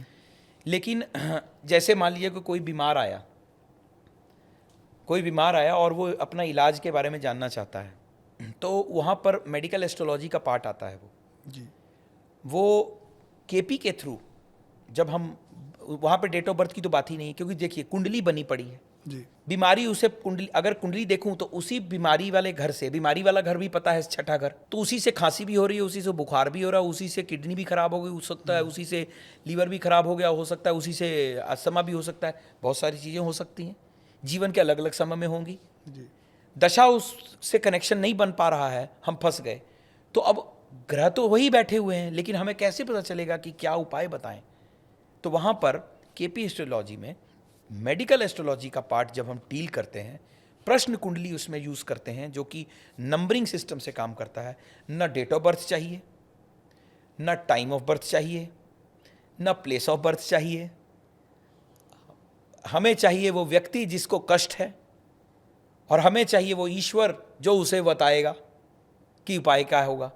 तो व्यक्ति भगवान से बात करता है उस वक्त, और वो और उसके भगवान के बीच के संवाद का एक बीज मुझे देता है नंबर के रूप में। वो बीज सॉफ्टवेयर में डालते ही अगर वो दिल से मांग रहा है तो उसे उत्तर मिलता है। हैरानी की बात यह है कि जो एनालिसिस डॉक्टर बताते हैं वो एनालिसिस कुंडली बता देती है। जैसे ये तक पता चल जाता है कि डॉक्टर इस बीमारी का इलाज नहीं कर पाएंगे, या डॉक्टर इस बीमारी का इलाज कर पाएंगे। ये तक बता देगा कि डॉक्टरों की बड़ी से बड़ी मशीन में ये बीमारी के बारे में कोई रिजल्ट नहीं वो निकाल पाएंगे। अल्टीमेटली आप लाखों का टेस्ट करवा लो, रिजल्ट जीरो। रिसेंट केस है मेरे पास, मेरे कस्टमर है, रेगुलर कस्टमर है, उनके ऊपर तो मैंने वो बताया था, और वो वाकई में 5 लाख रुपए लगा उनका, 4,23,000 रुपीज़ का बिल बना उनका। और उस बिल के बाद मैंने उनको संडे को बता दिया था कि इनके टेस्ट में कुछ नहीं निकलेगा। डिस्चार्ज हुए वो थर्सडे या फ्राइडे को, 4-5 दिन का उनका अच्छे हॉस्पिटल का बिल बना। और वो रिजल्ट मैंने पूछा कि डॉक्टर ने क्या कहा, वो बोलते कुछ नहीं निकल गया है, छोटे मोटे इन्फेक्शंस थे वो तो पता चल गया, लेकिन एक्चुअल कॉज ऑफ प्रॉब्लम आज तक नहीं निकला। कॉज वैसे का वैसा ही है, ऐसे ही चलेगा। मैंने कहा मैंने पहले बता दिया था, कुंडली बोल रही है, प्रश्न वो मेडिकल एस्ट्रोलॉजी। इसी तरीके से और भी समस्याओं के बारे में, जैसे विवाह या कोई भी चीज़, तो बिना डेट ऑफ बर्थ के भी पूरी डिटेल निकल के आती है, सब कुछ निकल के आ सकता है, और बिल्कुल आंसर निकल के आता है। अभी मैं एक ऐसी बात बोलूँगा कि सब हिल जाएंगे। मैंने कोई किताब खरीदी जी, ये किताब मुझे फ़ायदा देगी कि नहीं देगी कैसे जाने, सोचा ही नहीं जा सकता। आपने ये किताब खरीदी, ये किताब आपको फ़ायदा देगी? मैं जा रहा हूँ, मुझे किसी ने बोला कि ये किताब खरीद लो, इससे नॉलेज आ जाएगी, लेकिन मुझे नहीं पता ये किताब मैं पढ़ भी पाऊंगा कि नहीं पाऊंगा। इसको पढ़ने के बाद अंदर में उसको तो नॉलेज मिल गई, लेकिन ये किताब मुझे समझ में आएगी कि नहीं आएगी, ये मुझसे सिंक्रोनाइज करेगी, क्योंकि हर चीज़ हर किसी के साथ सिंक्रोनाइज नहीं करती। ये भी निकल के आ जाएगा। मैंने एक चेयर खरीदी, वो चेयर बहुत लकी होती है कभी कभी। भाई इस चेयर पे मैं बैठता हूँ ना, अगर मान लो ऐसा कभी कभी सुनते हैं हम लोगों से, इस चेयर पे बैठ के कोई भी काम करो तो ज़बरदस्त काम होता है, प्रॉफिट भी होता है, बेनिफिट भी होता है, और मेरे सारे काम सिद्ध हो जाते हैं जी। तो इसका मतलब चेयर लकी है। वो चेयर लकी यूज़ करने के बाद पता चली ना, पहले कैसे पता करेंगे ये भी पता लग जाएगा। चेयर की तो कोई कुंडली नहीं होती। मकान लेने लगे हैं, ये मकान हमें फल देगा कि नहीं देगा। मकान ले लें करोड़ों का, और बाद में पता चले यार ये तो फल ही नहीं दे रहा है, तो कैसे पता चलेगा? वो ये बता देगी कुंडली, प्रश्न कुंडली जो हम केपी एस्ट्रोलॉजी में करते हैं, रिजल्ट पॉजिटिव है या नहीं है, डिफिकल्टी है या नहीं है। जैसे मैं 4 धाम की यात्रा पे जाने वाला हूँ, मैं हर चीज़ की कनेक्टिविटी दे रहा हूँ। एग्जाम्पल से बता, 4 धाम की यात्रा पे जाने वाले हैं, अब 4 धाम की यात्रा जाने वाले हैं, ये यात्रा अच्छी होगी कि नहीं होगी, इसमें कष्ट तो नहीं आएंगे, कोई दिक्कत तो नहीं होगी, क्योंकि कुछ भी हो सकता है, चोरी हो सकती है, कहीं गिर सकते हैं, चोट लग सकती है, कुछ भी हो सकता है। तो स्पेसिफिक चीज़ तो नहीं पता चलेगी, पर यह पता चल जाएगा कि कष्ट है, आसान नहीं रहेगा, डिफ़िकल्टीज आएंगी। प्रिपरेशन के साथ चलेंगे कि भाई पैसे एक्स्ट्रा रख लो, डिफ़िकल्टीज ज़्यादा है। मैं कोई चीज़ लेने लगा हूँ, वो मुझे लेके फ़ायदा होगा कि नहीं होगा पहले ही पता लग जाएगा। लेकिन टेस्ट ना करें, ये वेद विद्या है, ईश्वर से कनेक्शन है। पूछने वाला भगवान से पूछता है, मैं पोस्टमैन बनता हूँ बस, मेरा कोई रोल नहीं है बीच में। आई एम पोस्टमैन, जो पढ़ता है उस चिट्ठी को जो ईश्वर से आती है नंबर के रूप में इन केपी एस्ट्रोलॉजी। तो अगर कोई व्यक्ति ये सोचता है कि मैं ऐसे ही पूछ लूँ, नहीं मिलेगा आंसर, नहीं मिलेगा आंसर। लेकिन हाँ, जो जेन्युइनली पूछते हैं 100% सटीक उत्तर मिलने शुरू हो जाते हैं और ऐसे लगता है जैसे भगवान स्वयं उत्तर देने के लिए बैठे हैं। बड़ी हैरानी लगती है मुझे। तो ना मुझे डेट ऑफ बर्थ चाहिए। तो जितने श्रोतागण ऐसे लोग हैं, बहुत से लोग बहुत प्रॉब्लम करते हैं। जैसे हम अलग अलग विद्याओं की बात करें, जैसे लाल किताब, तो बिना डेट ऑफ बर्थ के नहीं बनेगी वो, नहीं बनेगी, क्योंकि वहाँ पर वो उनका सबसे पहला रूल है डेट ऑफ बर्थ के लिए। तो जितने कस्टमर बैठे हैं, जितने लोग इस पॉडकास्ट को देख रहे हैं, उन लोगों को क्लियर बता दूं, अगर उनके पास जन्म कुंडली नहीं है जी, don't worry, come to me, काम हो जाएगा। बिना जन्म कुंडली के भी चार्ट बन जाएगा, चार्ट बनेगा और एक एक चीज निकल के आएगी, पूरे खानदान के बारे में बताएगी। उसके बारे में तो छोड़िए, उसके खानदान के बारे में बताएगी। यही विडंबना है। अब ये कैसे होता है, कोई आंसर नहीं है। ये सब दैवीय शक्तियों से चलता है, अपने आप स्वतः होता है। बहुत ज्ञान देते हैं आप हर बार। आजकल लोगों की भोजन करने की विधि, खान पीन बहुत खराब है। हमने पॉडकास्ट की शुरुआत करी थी जी, आयुर्वेद से रिलेटेड। आयुर्वेद का क्या संबंध है ज्योतिष के साथ? बेसिकली देखिए, आयुर्वेद जो है ना, वो कहीं ना कहीं हमारे पेड़ पौधों से कनेक्टेड है। आयुर्वेद की बात करें, और पेड़ पौधों का कनेक्शन हमारे ग्रहों से भी है, नक्षत्रों से है। जी, अब मेरे पास वो लिस्ट तो नहीं है इस वक्त, तो नहीं बता पाऊंगा क्योंकि मेरे पास एक्सेल वो लिस्ट नहीं अवेलेबल है। लेकिन मैंने इसके लिए अपने यूट्यूब चैनल के ऊपर भी इसके ऊपर वीडियोस बनाई थी। ऑल्दो वो स्टार्टिंग की वीडियोस थी, थोड़ी सी मटमैली टाइप होंगी, बट आपको पता चल जाएगा जो लोग देखना चाहें। मैं हैरान हुआ ये जानकर, हर नक्षत्र पेड़ से कनेक्टेड है। पेड़ से कनेक्टेड, एक पेड़ से कनेक्ट, मतलब आपके जीवन में अगर किसी नक्षत्र से प्रॉब्लम हो रही है तो आप उससे संबंधित पेड़ को पालिए, लगाइए, पैदा करिए। मतलब आपने रोपण कर दिया, जैसे बेल का पेड़ एक किसी नक्षत्र से कनेक्टेड है। Sorry for the this thing, कि नाम नहीं मैं बता पा रहा हूँ क्योंकि वो पूरी की पूरी लिस्ट में देखिए 27 नक्षत्र है। नहीं, देखिए 27 नक्षत्र है, पेड़ों के नाम है, तो कनेक्ट करके याद नहीं है मुझे, लेकिन हाँ पर डिटेल है मेरे पास। तो मान लीजिए कि बेल के पेड़ की, वो बेल का पेड़ एक पर्टिकुलर नक्षत्र से कनेक्टेड है। उस पता चल रहा है कि कहीं ना कहीं ये नक्षत्र जो है वो दिक्कत दे रहा है। अब ये थोड़ा एस्ट्रोलॉजी का पार्ट है। जी जी, उपाय, जाइए बेल के पेड़ के सामने जाके उनकी सेवा करिए, उनको उगाइए, उनको फल वो आप पानी दीजिए, जल दीजिए, उनको सींचिए, एक नया बेल का पेड़ लगाइए, बड़ा होने दीजिए। जैसे जैसे वो फल फलेंगे, बड़े होंगे, आपका वो नक्षत्र नेगेटिव से पॉजिटिव हो जाएगा। अब ये क्या है, आयुर्वेद का कहीं ना कहीं कनेक्शन बना रहा है। आयुर्वेद सिर्फ पेड़ पौधों से खाना ही, मतलब कुछ ना कुछ दवाइयाँ बनाना नहीं है, उनके असर एस्ट्रोलॉजी से कनेक्शन बना रहे हैं। तो ऐसी ऐसी विद्याएं अवेलेबल हैं, ऐसे ऐसे उपाय भी अवेलेबल हैं जिनमें सिंपल ये काम करने से सारे प्रॉब्लम्स रिजॉल्व होते हैं। इसके अलावा एस्ट्रोलॉजी में वात, पित्त, कफ, ये 3 ऐसे पॉइंट हैं, बिंदु हैं, जो जितने भी हमारे आयुर्वेदिक लोग हैं वो उनसे कनेक्ट होता है। और यही वात, पित्त, कफ की बात जब हम करते हैं, हमारे एस्ट्रोलॉजी के अंदर ग्रहों से कनेक्टेड है। अब ये गहराई की बातें हैं, तो कहने का मतलब ये है कि ट्रीटमेंट जो है ना, वो उन ग्रहों के साथ कनेक्ट होकर आसानी से बन जाती है और व्यक्ति अपनी प्रॉब्लम का रेजोल्यूशन ले पाता है। इसीलिए इसको आयुर्वेद को हमारे वैदिक में या हमारे ग्रहों के साथ ज़बरदस्त कनेक्शन बनाया गया है, ज़बरदस्त। जैसे कि मान लीजिए कि चांदी की भस्म है जी, अब चांदी की भस्म चंद्र से कनेक्टेड है, उसे कहीं ना कहीं भस्म को बनाकर उसे चंद्र की लाइट में रखने को कह दिया जाता है। आयुर्वेद में कुछ ऐसे ऐसे औषधियाँ हैं जो बना के उसे सूर्य की लाइट में रखा जाता है। सूर्य क्या है, हमारे सूर्य से लाइट आ रही है, लेकिन सूर्य हमारे सूर्य देव हैं, तो सूर्य देव में पॉजिटिविटी वहाँ से मिल रही है। तो इस तरीके से एनर्जी का एक उद्गमन होता है और वो दोनों का बहुत ज़बरदस्त तालमेल है, कॉम्बिनेशन है। तो ये आयुर्वेद वाले जानते हैं, वो जब बताते हैं तो डेफिनेटली उनका इस्तेमाल करना और हमारे एस्ट्रोलॉजी के कॉम्बिनेशन से उपाय होते हैं। बहुत डिटेल में आप बताते हैं चीज़ें। जी। समय हमारे पास कम होता है, फिर भी कोशिश होती है ज़्यादा से ज़्यादा लोगों को ज्ञान बांटा जाए। आज के पॉडकास्ट के बारे में अगर आप कुछ कहना चाहें, अगर मैं कुछ नहीं ऐड कर पाया, अगर आप कुछ ऐड करना चाहें। मैं यहाँ पर ये बताना चाहूँगा लोगों से, एक तो ये कि जो मैं डेट ऑफ बर्थ वाला पॉइंट बोलना चाह रहा था वो बहुत इंपॉर्टेंट है, कि बहुत से ऐसे लोग हैं जो लोग अपने डेट ऑफ बर्थ सही ना होने के चलते अंदाजे के डेट ऑफ बर्थ से कुंडली मिलान करते हैं, जी शादी विवाह करने की बात करते हैं। आपको इस तरह की दिक्कत की कोई ज़रूरत नहीं है। आप गलत इन्फॉर्मेशन के साथ आगे न बढ़ें। विवाह की बात अगर कर रहे हैं या कोई और की चीज़ों की बात कर रहे हैं तो प्लीज़ इस बात को अंडरस्टैंड करिए, टाइम ऑफ बर्थ इंपॉर्टेंट है। अगर पता है ले आइए, किसी से भी दिखा रहे हैं तो।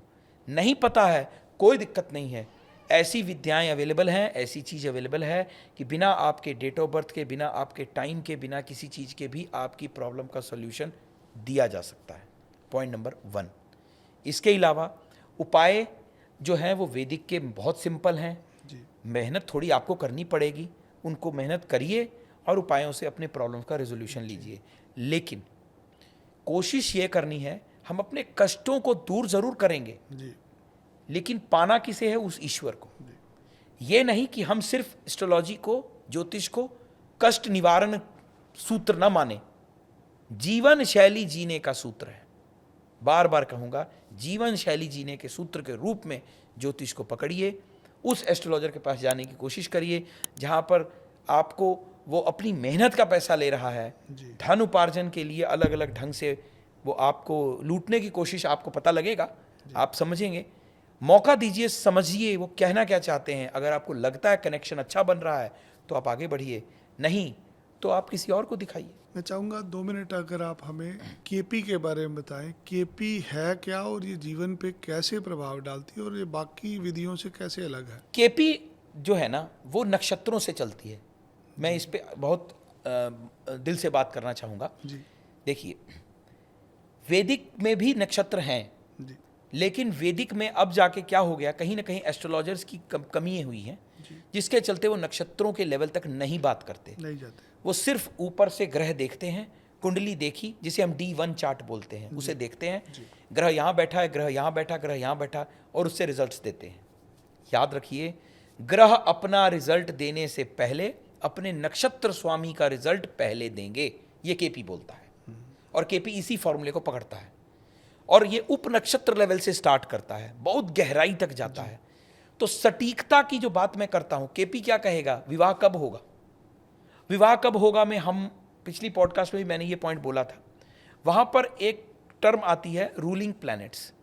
जैसे अभी हम लोग बात कर रहे हैं, तो इस वक्त जो ब्रह्मांड के सबसे ताकतवर ग्रह हैं उनको बुलाया जाता है, एस्ट्रोलॉजर बुलाते हैं, जो केपी करते हैं, दिल से करते हैं।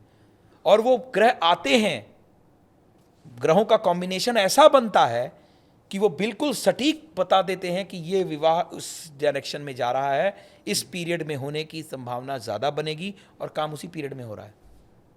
तो वो सटीकता तक जाने की जो क्षमता है वो केपी देता है, जो वैदिक से भी कर सकते हैं, करते हैं लोग, लेकिन उसमें बहुत गणना गहराई में जाना पड़ेगा।